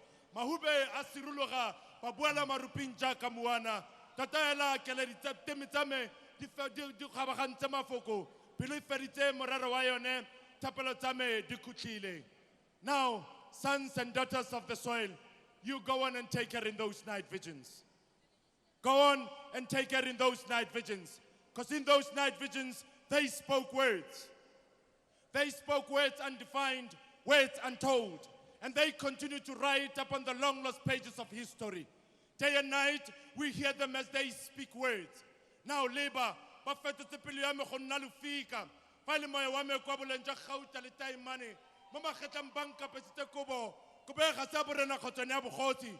Kobo e ke le ba pora ke dikgagapa tsa dikgaga. Kobo e ke le ntswe tshipi. Now you go on and take her in those night visions.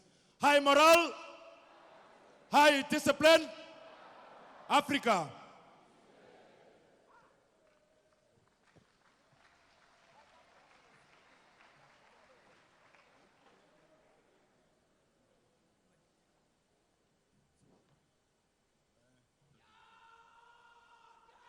Zweletu. Africa.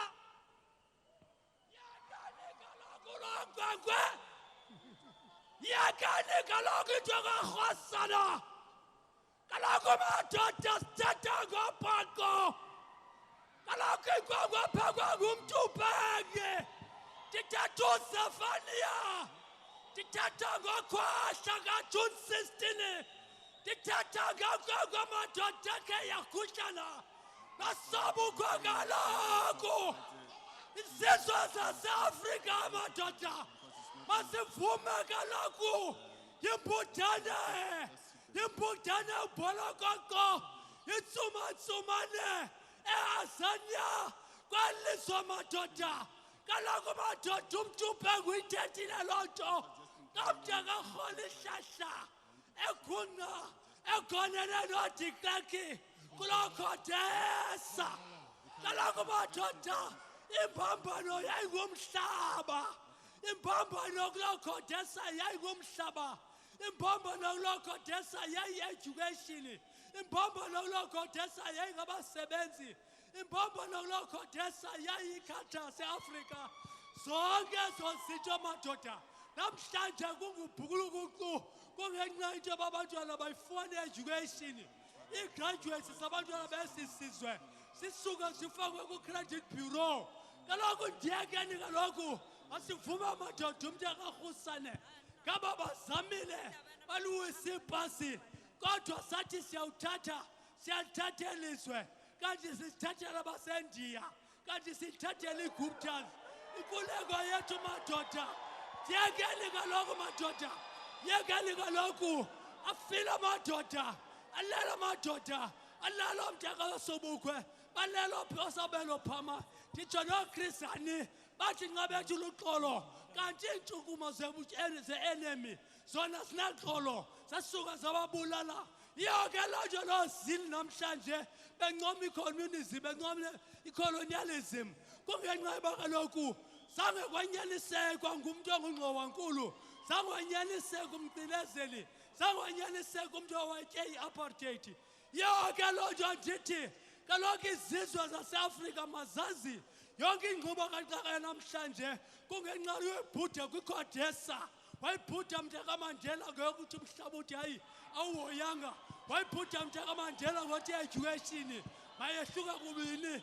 Wayibhuda mntakaMandela ngothi iculture yaseAfrika mayingakhe iqaqambe. Yiloo nto inkosi yabathembile lejele kuba kaloku iculture yaseAfrika ixatyiswanga. Umthetho wamadashi nguwo ogqubayo ayingomthetho waseAfrika. Yini namadoda namhlanje nditsho noozezethe bemele beyavuma. Ingxaki ngumhlaba ngoku, ingxaki ye-education. Ndiyeke ndigoduke.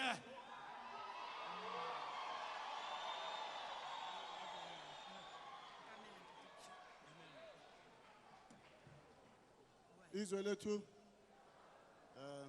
I don't need to introduce Tate Mokgoba. He's a stalwart of the PAC,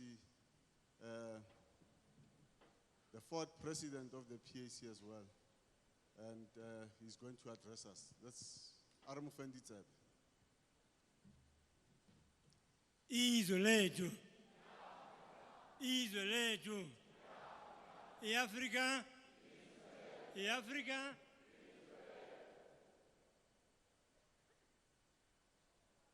Program directors,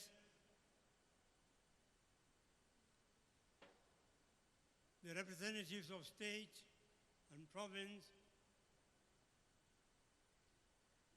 and the leadership of the community that is gathered here together. Our first message is to the family of Khosana and Maruri, especially Me Makhosana, and the children and grandchildren.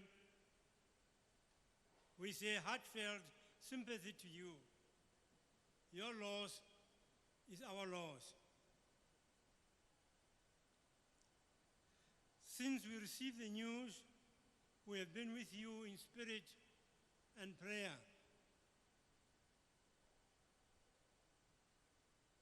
Dade Khosana's warm heart, speaking personally, embraced my family and made us to share a second home when I returned from Parliament and Durban. That kept our families together. Many found that our becoming leaders in the fields of church and politics, when we started leading in this field, was something that was unacceptable. Forgetting that ours was a long tradition going back to Reverend Mahavani, who was one of the founding fathers and presidents of the ANC. Even Dati Madiba, who was a devout Methodist and who schooled in Clarkbury Institution. And in Dati Sobukwe, a staunch Methodist and a local preacher from Hilltown Institution and Wesley College in Fort Hare. My visit to Kimberley in his last days made me realize how much of a churchman he was.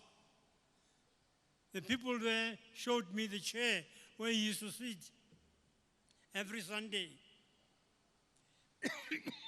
And it was very remarkable that the people loved him in that manner. We now add Dade Khosana to this great tradition.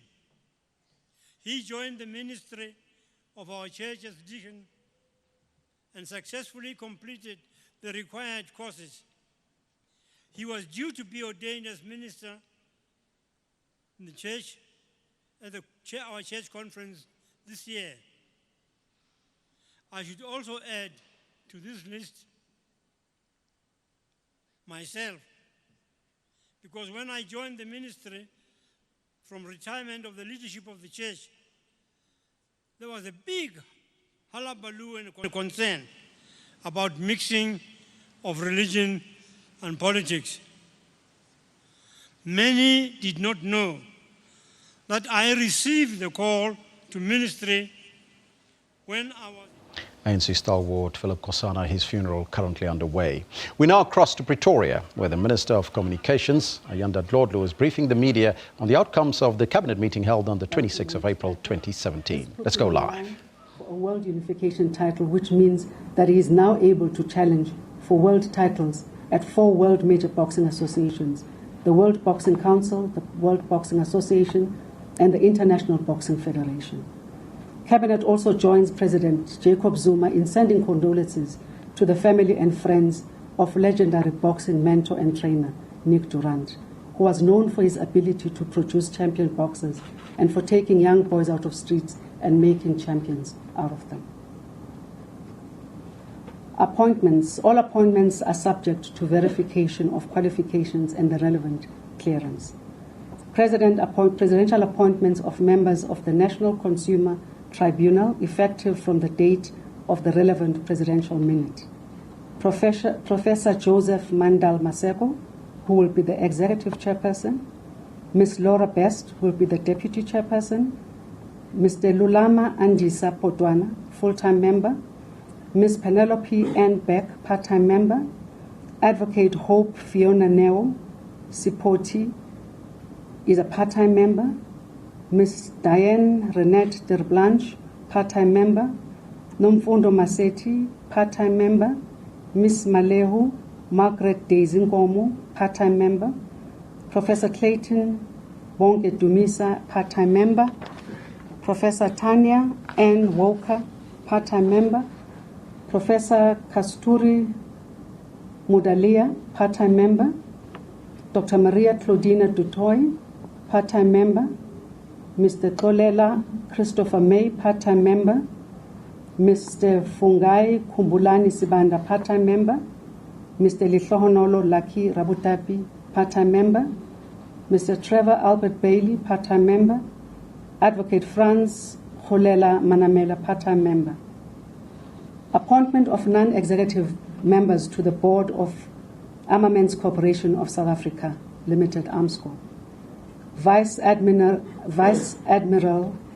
R.J. Mudimo, chairperson, and this is a reappointment, retired. Ms. Tutugile Skweyiya, deputy chairperson, and this is also a reappointment. Dr. Moses Kanyile, a reappointment. Dr. Ndumiso M. Kibilika, this is also a reappointment.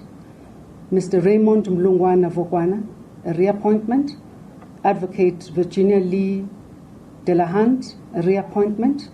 New members are Ms. C.E. Simpson, Mr. T. Mhlan, and Ambassador T. Jane Ndlovu. Mr. Thabo Mohai as the Director General of the Department of International Relations and Cooperation. Thank you. Thank you, Minister. Let me repeat what I said for the benefit of the colleagues that have joined us. So due to time pressures, we're going to take just the first round of questions from Pretoria. Then we'll then take a round of questions from Cape Town. In that, I request that colleagues keep their questions concise and straight to the point. Thank you very much. Can I see by raise of hands? I'll start with you. You will identify yourself and leave your house, and then I'll come to you, and then you will have the exec, and then in that order. 4 questions for now. Thank you. Unless you direct. Good day, Sipho Sturman from SABC TV News. Minister, I know that you mentioned the cabinet meeting was last week, Wednesday, but I'd like to question what is your response as a cabinet? Sorry, it was this Wednesday, the holiday. Yes, yeah, sorry. All right. Your response to the Western Cape High Court ruling that the nuclear deal was unlawful and unconstitutional, not following proper procedures and consulting the public. What does it say if this deal was being put through and it was not challenged to have gone ahead, and now it has been found to be unlawful? And also, if I can ask, the Hawks, I think a day or two ago, also they arrested a man who allegedly was involved in a plot to kill some cabinet ministers. Just your reaction to that as the cabinet. And just lastly, in that meeting, I'm wondering if the Minister of Police, that is Fikile Mbalula, perhaps we discussed the ongoing spat between him and the former Hawks head. Certainly it's been playing out in public. It does not look good for the police ministry.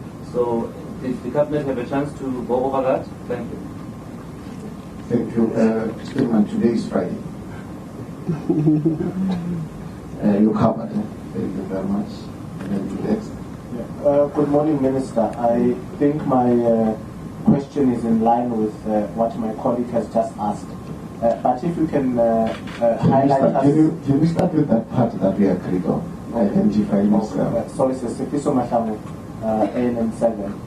Minister, I want clarity if maybe you can engage us on the 33-year-old who is in court right now, who we are informed was attempting a coup or to assassinate the president, ministers, and other eminent persons in this country.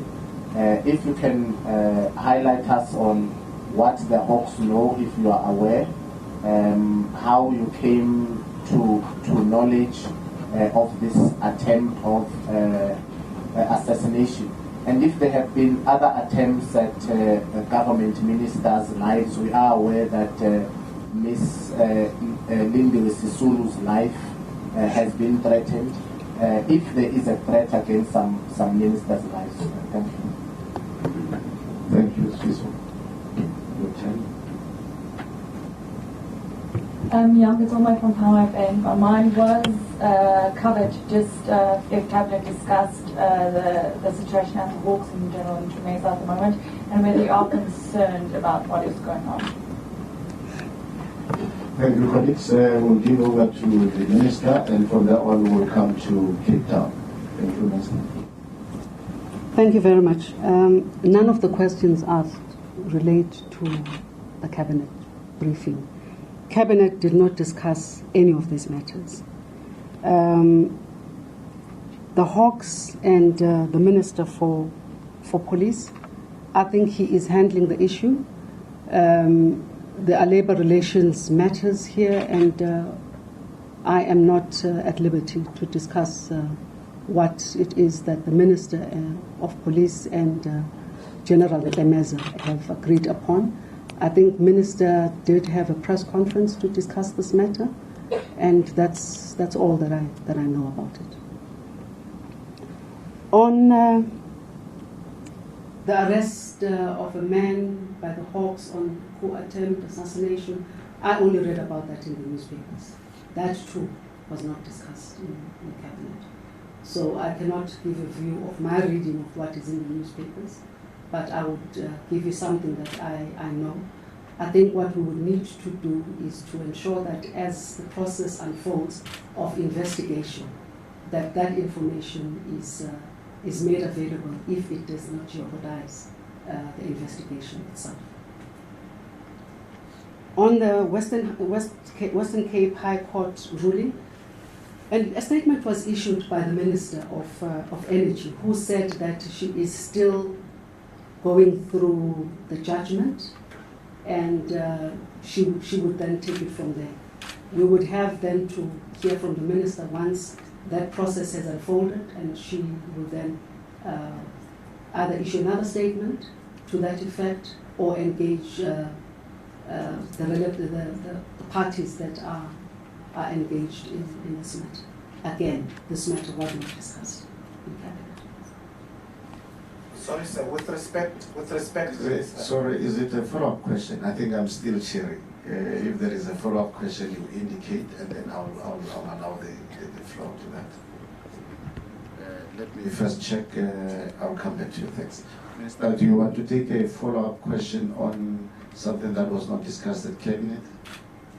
I can take the follow-up question, but the answer might not change. But let me hear what you. Thank you very much. You can go for it. Minister, with respect, if the President's life is in danger and the lives of other Cabinet ministers, I think South Africa has the right to know, particularly because it is in the public domain.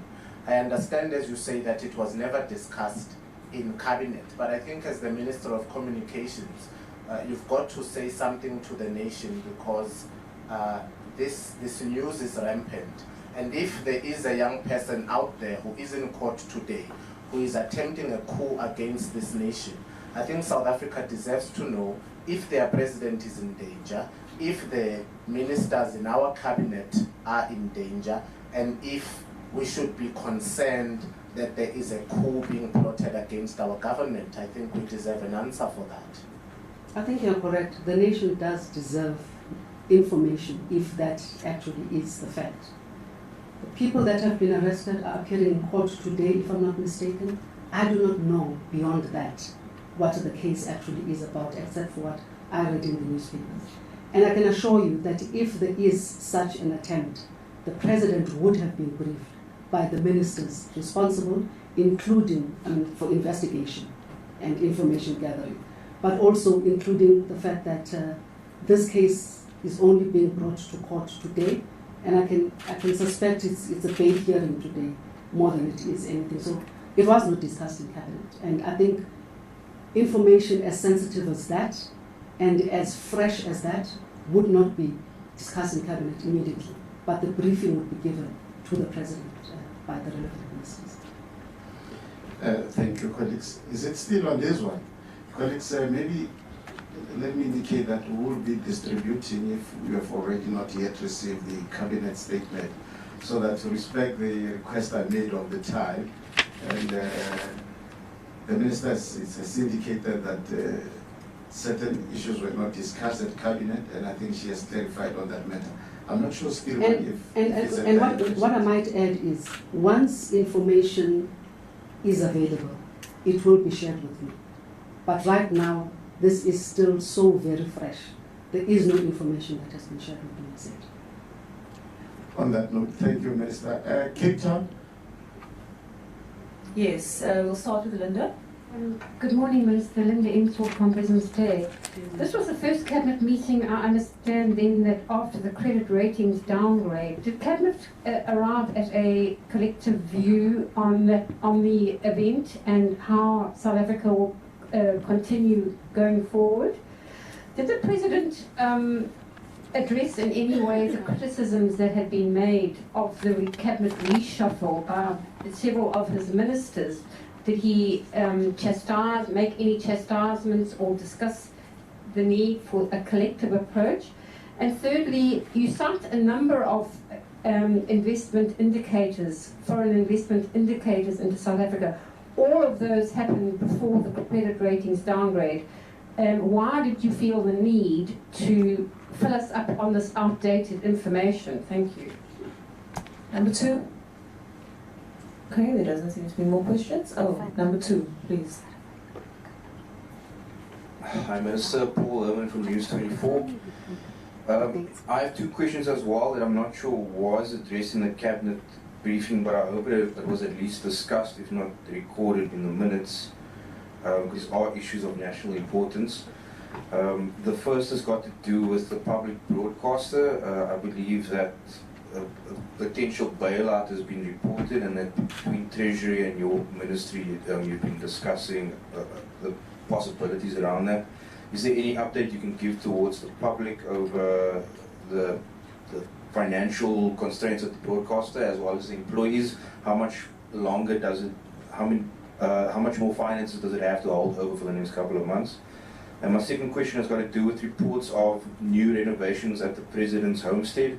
Did that come up at all by the Minister of Public Works?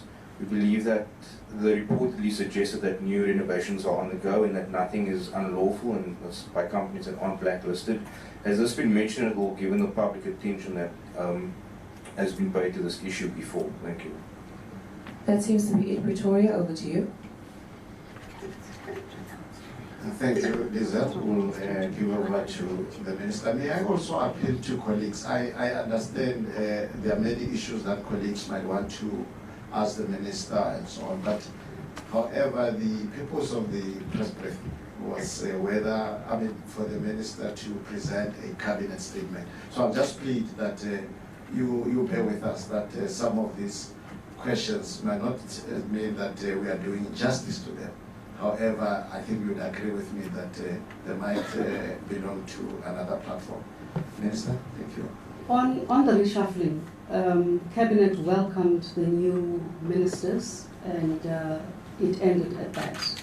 So there was no discussion around names and why the reshuffle had to happen. On the credit ratings, Cabinet did not discuss the issue of credit ratings. The Minister for Finance was not in Cabinet, and I think issues around the financial outlook will be discussed at the next Cabinet when he is in attendance. On the SABC and the financial bailout, there is no financial bailout. There is no discussion about a financial bailout. The discussion is about assistance to the SABC, which might not emanate in a financial bailout. One of the things that we had looked at, because if you would look at the composition of the board, which is responsible for turning the SABC around now, that board did not have a person with financial expertise, experience, or competency for that matter. We then, from our office, availed to the board someone that would assist them. I found it as an anomaly that Parliament did not look at that issue of ensuring that the board is balanced to the point where it deals with the problematic areas of the SABC in the appointment of the board. We are not talking about a bailout, we are talking about ensuring that the SABC is in a sound financial position. If the outcome of the investigations that are underway call for a bailout, maybe that's the decision that would be taken. But right now we're not talking about a bailout. And I think I have said this on quite a few occasions, that the bailout is not part of the conversation. We are looking at issues on human resource capabilities. We're looking at issues of the labor relations environment in the SABC, and the board is seized with those issues, as well as the financial issues that I spoke about. Thank you.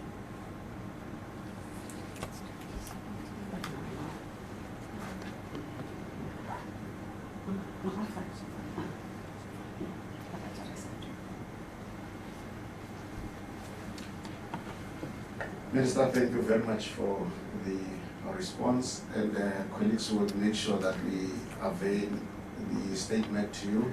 However, if there are other issues that colleagues might want to ask us, we will be available as we go on. Chair, apologies. Pretoria had an opportunity for follow-up, and I think there's just one follow-up from Paul, if allowed, from your side. Thank you, Lisa. We can proceed. But you can ask the question. Sorry about that, Minister. There was just a question around Nkandla. Did the Minister of Public Works have anything to say about the... My apology. The reports about new renovations? Thank you. No, we did not discuss it in Cabinet, but I think the Minister did issue a statement to the effect that there are no renovations at Nkandla. What might be happening is maintenance work, but no renovations. Thank you very much. Colleagues have indicated that we are available if there is any other thing that you want to take offline. Is there somebody dying? Then you will answer that question. Some of the questions will take them offline. As I've indicated, we are pressed for time. The Minister has some other engagement, but we are available to assist. Minister, we can with pleasure release you. Colleagues, we are available for you.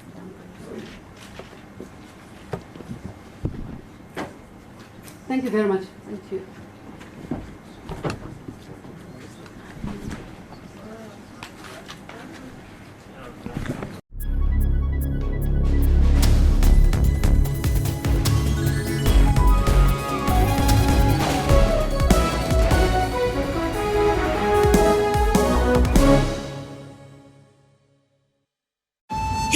asked this Irish master whiskey distiller why sometimes whiskey is spelled with an E and sometimes without, he'd say, Oh, to be sure.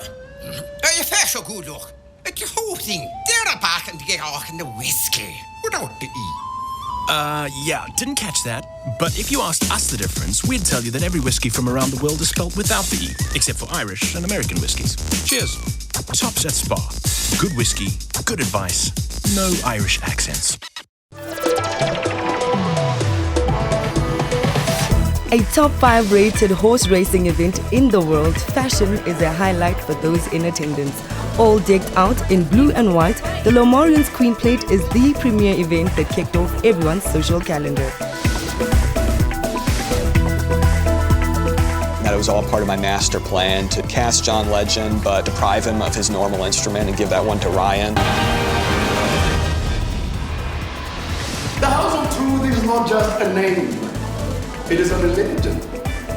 It is a lifestyle. It is a conviction that drives us.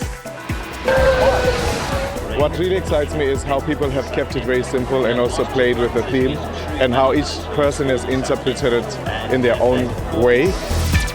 To stay updated with all the current entertainment news, tune into Trends every Saturday from 12 to 1. Typhoid outbreak that broke out in Zimbabwe's capital late last year has claimed the life of a 13-year-old girl in Harare's township of Mbare. Most residents have put the blame on the Zimbabwean government for the debilitating economic situation. There is no interest in the affairs of the city and the town, and really we have to do something about it. One expert believes the Barclays ABSA apartheid funding saga reeks of political factionalism. Yanni Rousseau says things are not as they seem. And the money, well, that was whisked out of the country. ABSA paid full value for the assistance. So from that perspective, I cannot see how it can be made out that ABSA benefited. Cold weather is good news for farmers battling the fall armyworm. Soldiers of misfortune, and it has no natural combat enemy in South Africa yet. A mother in Deep Sloot is fighting for answers after a baby died at her local creche. When they handed the baby to me, I said, boy, boy, but he was unresponsive and his hands were very cold. When I opened his eyes, I knew something was wrong. Daycare mothers even changed his nappy and handed the already dead child to the unsuspecting mother.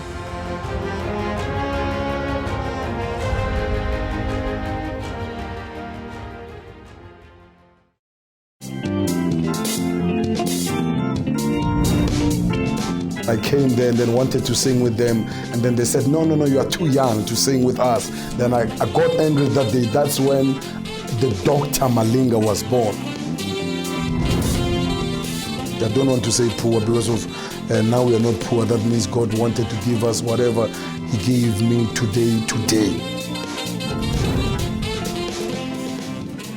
Till I was featured by DJ Choice on the song called Casanova.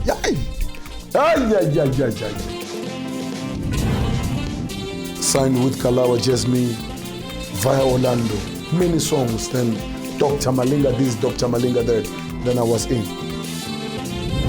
For more inspiring stories, stay tuned to Bupilong every Friday.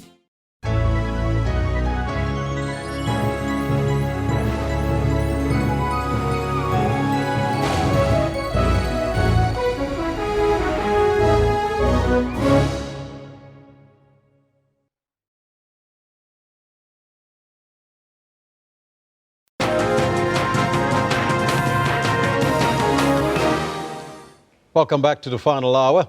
We now cross to the funeral service of Philip Khosana, the late PAC stalwart, his funeral is being held at the Tshwane Event Centre from this morning already.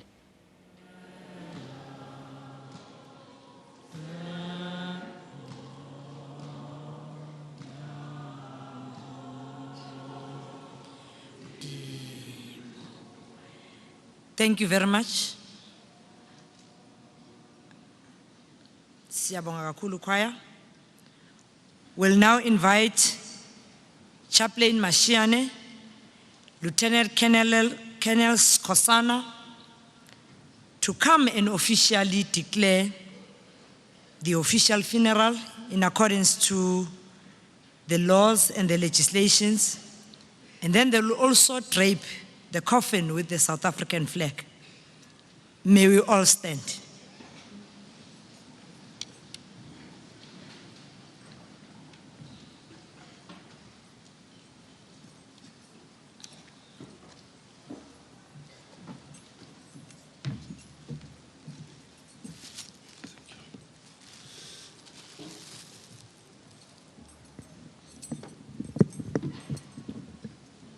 Thank you, the Program Director.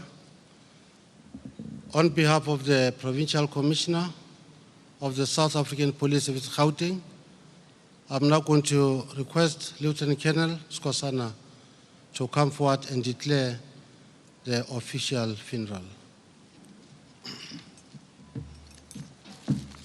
Thank you, Program Director. I, Lieutenant Colonel Skosana, Force number 01-22540, I hereby declare that Mr. Philip Atta Khosane has been honored by the State President, Mr. J.J. Zuma, to be honored with a special provincial funeral. The pallbearers are as follows: Constable Mshavi,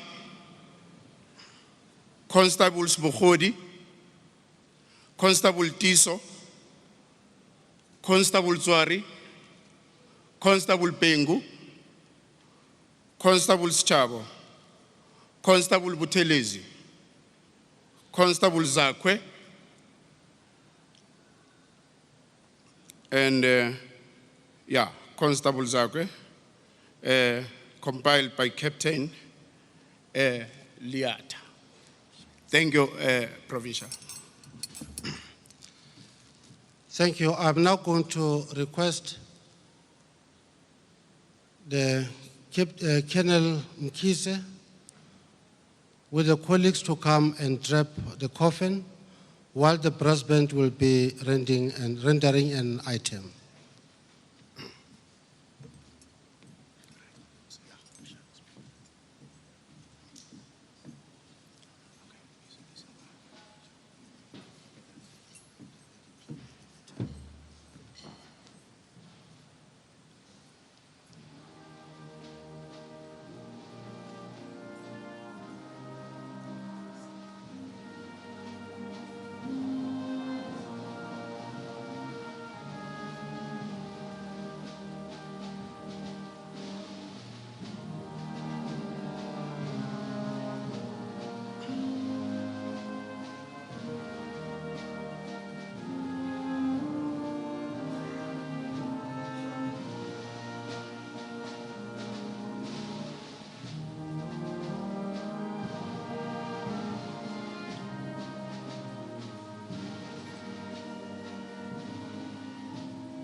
Thank you very much. We may be seated.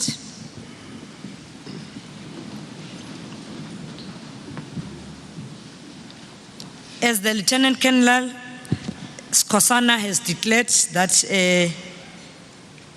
the President has, after the request by the leadership of the PAC to the Premier, that they are requesting that Babu Khosana be honored with an official funeral.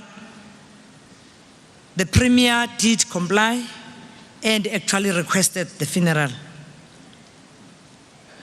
We'll now invite our Premier to come and give the eulogy on behalf of the Gauteng Provincial Government. Babu Makura.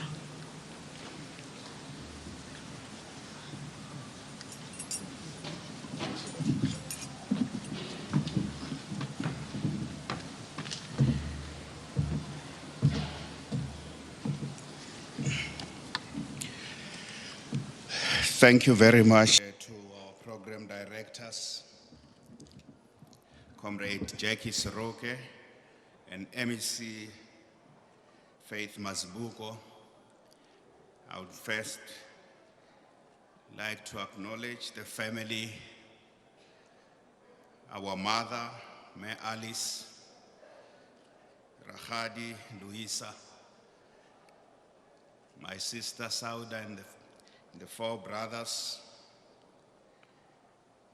distinguished leaders who are here representing the different organizations of the liberation movement, in particular, the leadership of the Pan-Africanist Congress of Azania in its various generations, the stalwarts of the PAC and APLA who are with us today. I'd also like to acknowledge the leadership of the clergy, Bishop Mukhoba, Bishop Mtambo, and all the deacons who are here with us, members of the diplomatic corps representing various countries, sons and daughters of the African soil. We are gathered here today to bid our final farewell to a great patriot, a national hero, and a Pan-Africanist par excellence who belonged to a special generation of South Africans. On behalf of the Gauteng Provincial Government, and indeed on behalf of the President of our Democratic Republic, we have decided to comply in line with the Constitution of our Republic, which impels us, firstly, to recognize the injustices of the past, to honor those who suffered and sacrificed for justice and freedom in our land, and to respect those who have worked tirelessly to build and develop our country. As we have heard, many distinguished South Africans who have spoken here, giving testimony to the lives and times of Ntate Philip Khosana. Ntate Khosana's name belongs to the roll call of honor. The heroes and heroines of our struggle who suffered and sacrificed enormously for justice and freedom in our land. And the message we get out of his life, out of the book of his life, is that freedom was not free. Bani, it is us who come to the family to say thank you. We are gathered here from different political organizations, from different sectors of society to say to the family, thank you. We say thank you for sharing with us Ntate Khosana. We say thank you for understanding his mission and purpose in life. We say thank you, and thank you, and thank you. We have decided to honor him this way after consultation and at the request of the Pan-Africanist Congress leadership with which we have been working, and for the first time we had with the PAC this year a commemoration of Sharpeville on the 21st of March in Sharpeville. We worked with the leadership of the PAC, and this indeed is a fitting tribute to the life of Ntate Philip Kgosana. It is indeed therefore the best tribute we pay to him, that on an occasion like this, we also commit ourselves as the representatives of the people of our country, that we should honor all those who suffered and sacrificed, regardless of which party they belonged. And there are still many, in the PAC, in the Black Consciousness movement, we are going to honor. We will be working with the leadership of the PAC as the provincial government of Gauteng immediately to work on the exhumation and reburial of 4 PAC cadres who were hanged, because they too deserve a decent reburial for their contribution to freedom in our country. I would like to take the opportunity to thank President Jacob Zuma for responding positively to our request as the provincial government for this distinct honor. I agree, Bishop Mukhuba, that this is not enough. It is only the beginning. At all times, Ntate Philip Kgosana would always start his address by saying, "Sons and daughters of African soil." And indeed, as we gather here to pay our last respect and mourn his passing, this great giant of the liberation struggle, it is important to commit ourselves to continue the struggle. Today, we bid farewell to a selfless leader who dedicated his entire life to the service of humanity and to the cause of Africa. He has earned a pride of place in the roll call of great African revolutionaries ever to have emerged in South Africa. One thing we will always remember is that iconic picture of the young Philip Kgosana leading multitudes of people in the anti-past march in Cape Town. And this image and this picture will forever be etched in our minds. 30,000 odd people, as we have heard here. For something very important is his legendary organizing skills and his capacity to organize the masses for, as he says in his own autobiography, organizing those numbers on the 30th of March, 1960, is the stuff that belongs to a legend, and it scared the hell out of the apartheid authorities. We remember him for his bravery, his humility, his integrity, what the bishop earlier on called his ruthless ethics. We remember him also for his critical mind and his consistency. He was consistent up to the end. He never wavered in his beliefs. He never compromised in his commitment to genuine freedom for Africans and the liberation of all humanity. Of course, we cannot talk of Ntate Philip Kgosana without thinking about that generation that shaped his thinking and outlook. And we heard from some of them today, including Ntate Nathaniel Masemula. And he was amongst that generation that shaped him. Some of them were in the youth league of the ANC in the 1940s. But we know politically his beliefs were shaped by none other than that great Pan-Africanist thinker and revolutionary, Robert Mangaliso Sobukwe.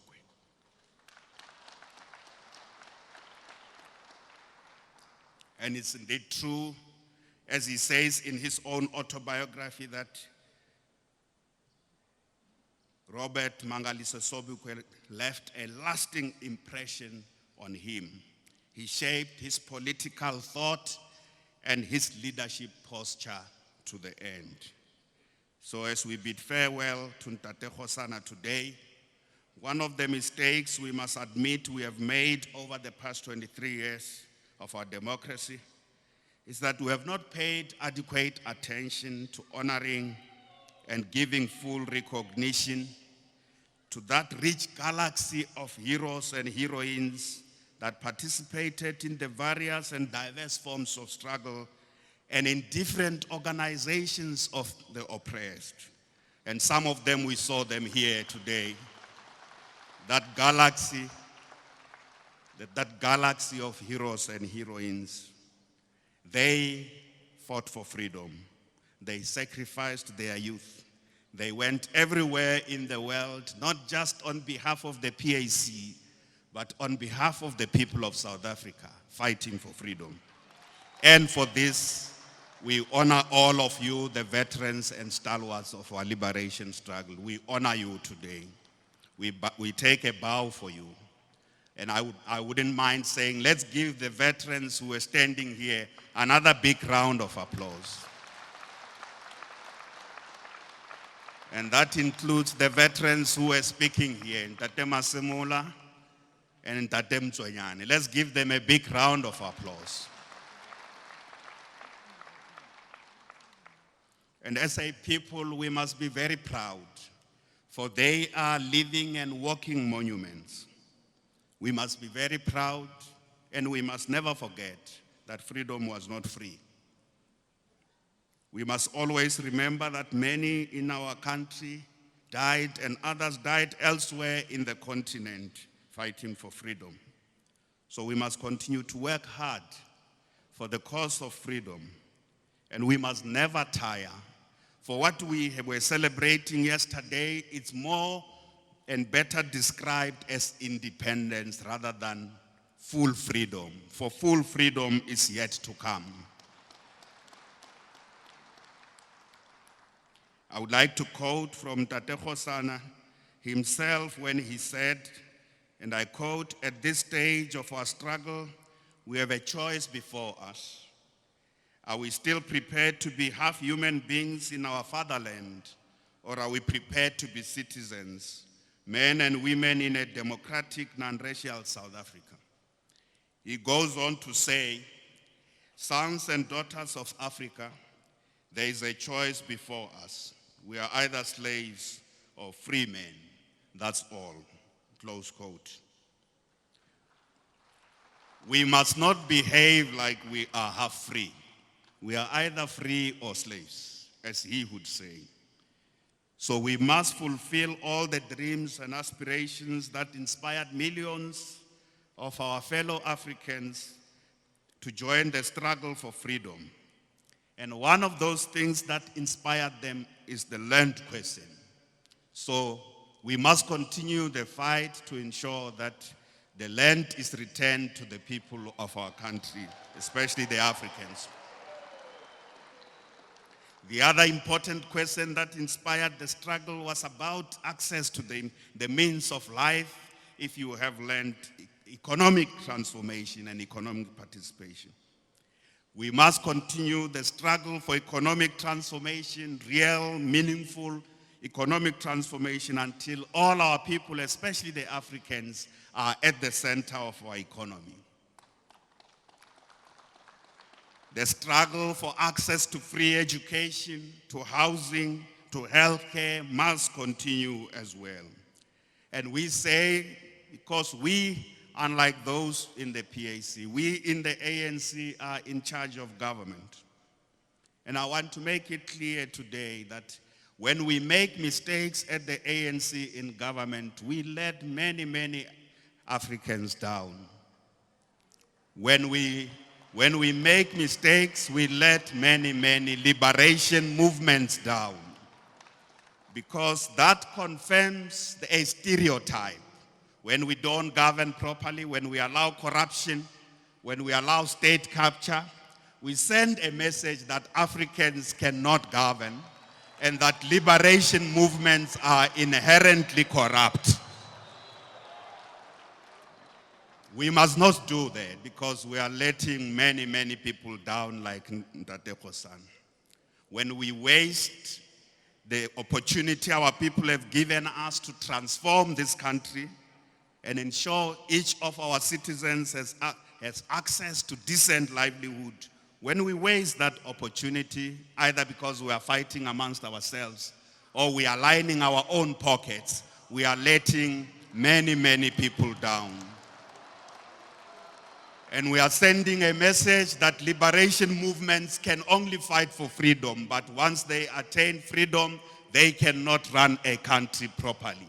And that's a wrong message to send.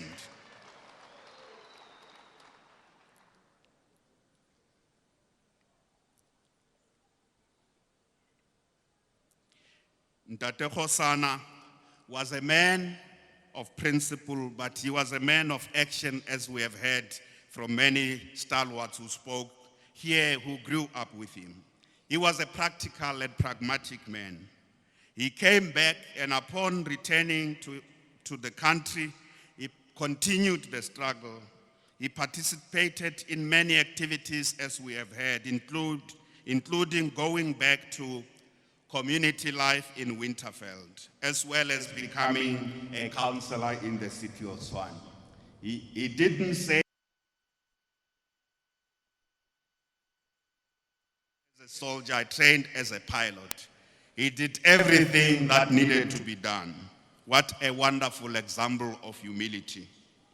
And we, our councillors from the ANC and the PAC, I know there are many councillors throughout the country of the PAC, wherever we are, including in Parliament, have a lot to learn about leading with humility and must never allow ourselves to think we are too big for the task. And power must never run to our head. It is therefore appropriate, as we pay tribute today to Ntate Khosan and his work in the church and with the church, to also collectively say, Lezalisi Dingalaku, Tito Nkosi Enyaniso, Lord of truth, please fulfill thy promise. And this is the promise of the kind of Africa and the kind of South Africa we want to be. That's the kind of Africa and the kind of South Africa Ntate Khosan fought for and sacrificed his life and his family for. And that is the kind of Africa and kind of South Africa we still have to realize. Fellow compatriots, Ntate Khosan's book, I would like to quote once more from his autobiography, lest we forget. And I quote, he captured where we are today and the challenge of the liberation movement in a period when it is in power this way. And I quote, the liberation war against the forces of colonial occupation, racism and apartheid is over. But a new struggle for the social and economic emancipation of our people has just set in. He continues to say, this new struggle we find ourselves in is a more difficult and more treacherous one because the enemy is not clearly identifiable. Indeed, sometimes it is not clear whether what appears on the political playing field is an ally, a disguised enemy, or simply a mirage, close quote.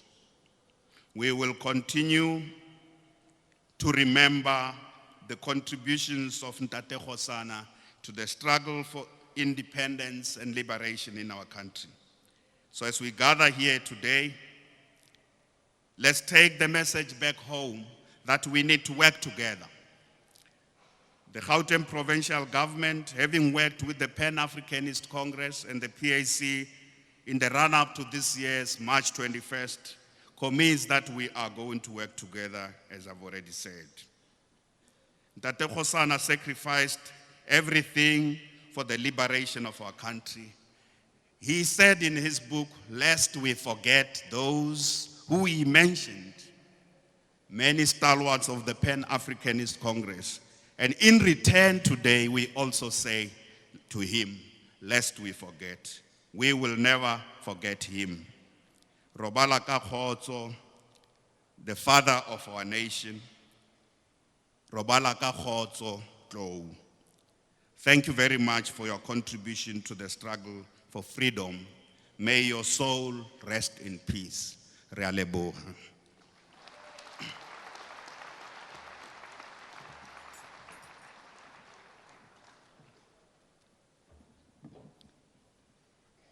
Thank you very much, Premier, for the eulogy and the message on behalf of the citizens of Gauteng and on behalf of the Gauteng Provincial Government.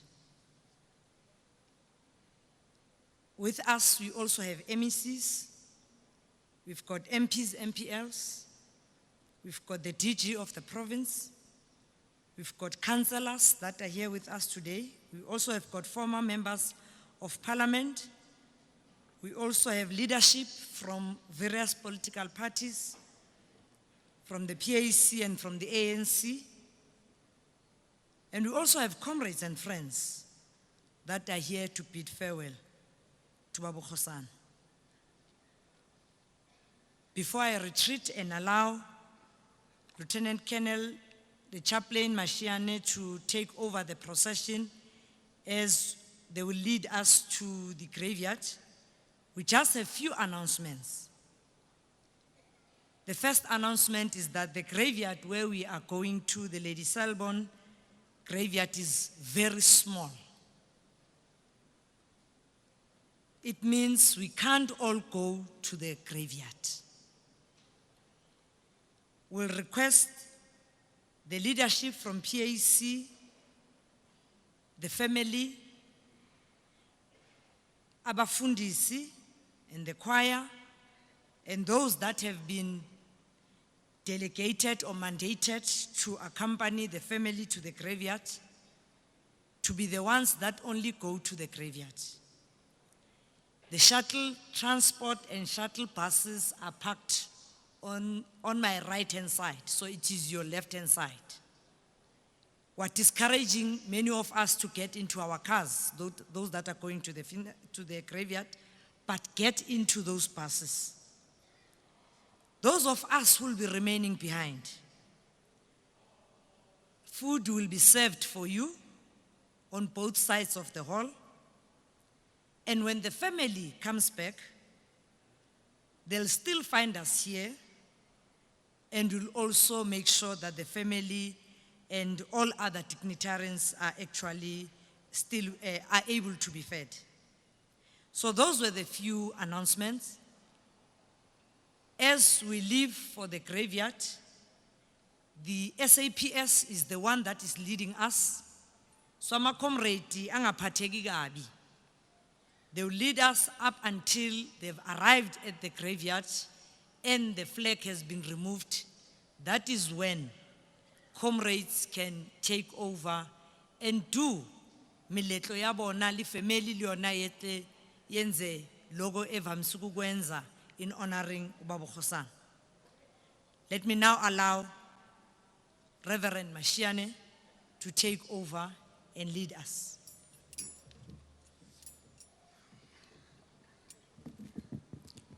Thank you, the program director.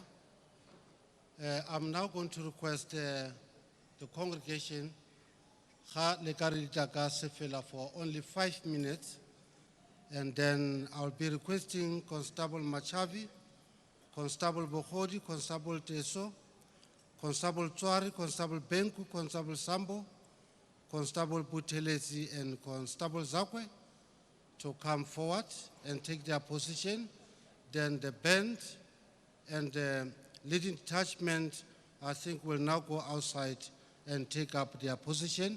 Only 5 minutes, then everything will be done. Then the Lady Selborne Cemetery, Sefela, Methodist, ke batho ba pina matoda na teng a kere.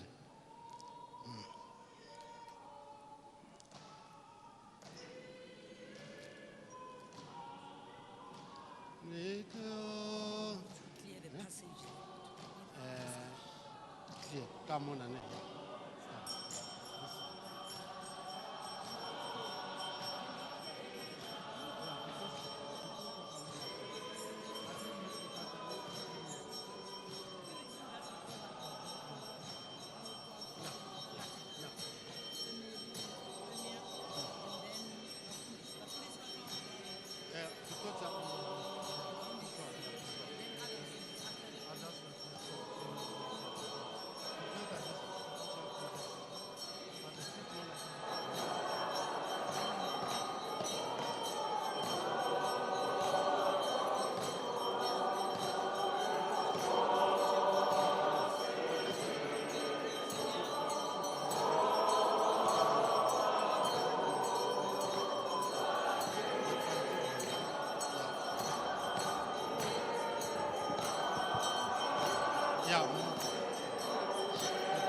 The procedure that we are going to use now, Kiena, Bakreste, Ritlota Makasla Ena, copy le Itloba Na, the Bishop Mutambo, Kiana Kitloban copy me Mopilal Pokis. Then the colleagues from the South African Police Services, Bata Bebatlonka, Wanawaburona. Then immediately Kamrao Kamona, the Chief Monas Baron, ki the Premier of Gauteng, le Mewarona Me Alice Khosani, Neki Arinche le Mewarona Mona, then she will make sure that to the Tuta Mahanta Kamo. And then Kamraho, Itaba, Kitari, Kise Sokatabaya, Yakereke, Itaba Tenita, Bonota Mabianka Bulona, the political parties Libantabona Tatamabanka Canalona. Impa, Kikoparasiviting Mohole, Kaurki provincial official general, Harifing, Bar government that opportunity to Bonabahone, who better farewell to our colleagues Kamuka Felayon. Mergar Harli Jualo, Kitoko Pakats Lechina, the colleagues come and take into the link the position Salona, then the Bishop Otabako Peli, and then Harfita Koma Bitling, Resatlo Harfeta Musabituana was Ponesa, then Kitlofa Musabiti back to the presenting to a bishop for Ayateka the church tradition Waha, Gam Hurdo Sabitanka Tenkabaratu. Impagitoko para Habiali, Ritlore Harin Tasefila. Harfita Mola Mujako Mola ne, Kitoko pa Letuling Akir, Hartola Cantobani. Hona le formation yengwe e to lampele ka skara distapana le yona ra utlwana baratuane ya please le ka mo ke le fa monyetla o libineng ha re fitla ko ntle ka kwana mola moja ko mola then re na pere thuleng re khono fa ba bang te ntula monyetla o bona ka mo ke tsa sebaka sena ke re thanks so much for go sebetsa le rona. I hope le ko le re ya ko mabitleng re tla sebetsa mo modimo a letse hantle. The bishop Itakapeli.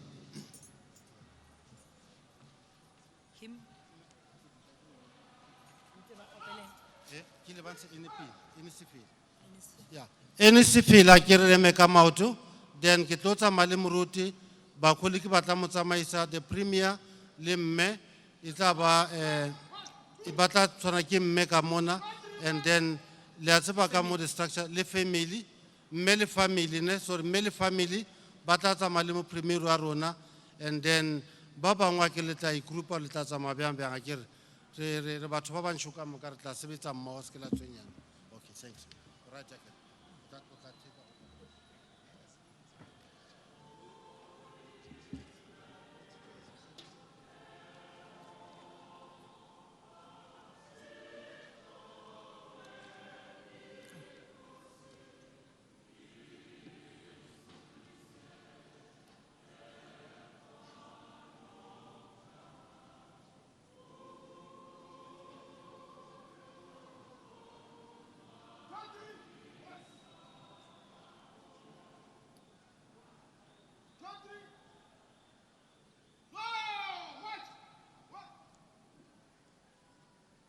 Family members also help us with the flowers.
Can we clear the passage? The passage with the red carpet, can we clear the passage?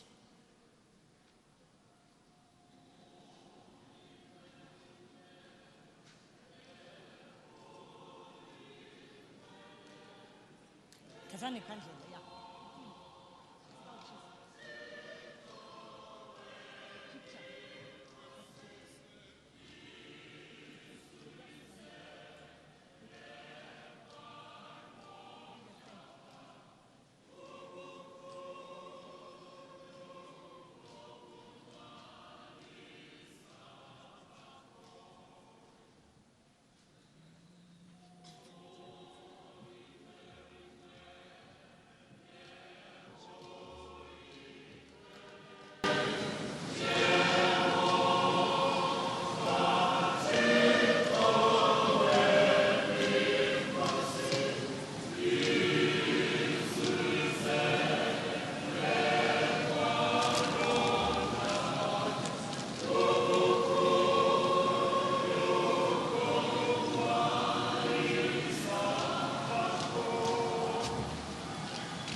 Well, there you have it, the funeral of Philip Khosana, a late PAC stalwart, is being held at the Tshwane Event Centre since this morning already.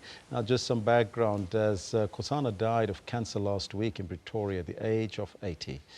The PAC stalwart led more than 30,000 marches in Cape Town in 1960, just days after the Sharpeville massacre. Now, President Zuma acknowledged Khosana's contribution and that of all who sacrificed for South Africa to be free of apartheid and attain freedom. Government also declared a special provincial funeral befitting Khosana's stature. Rest in peace, Philip Khosana. There where we got to leave it. From myself, Elvis Preston, and the team, we'll be back on Monday morning, same time, same place, right here on the Newsroom. So you have yourself a fantastic weekend ahead. Ciao for now. Arrivederci.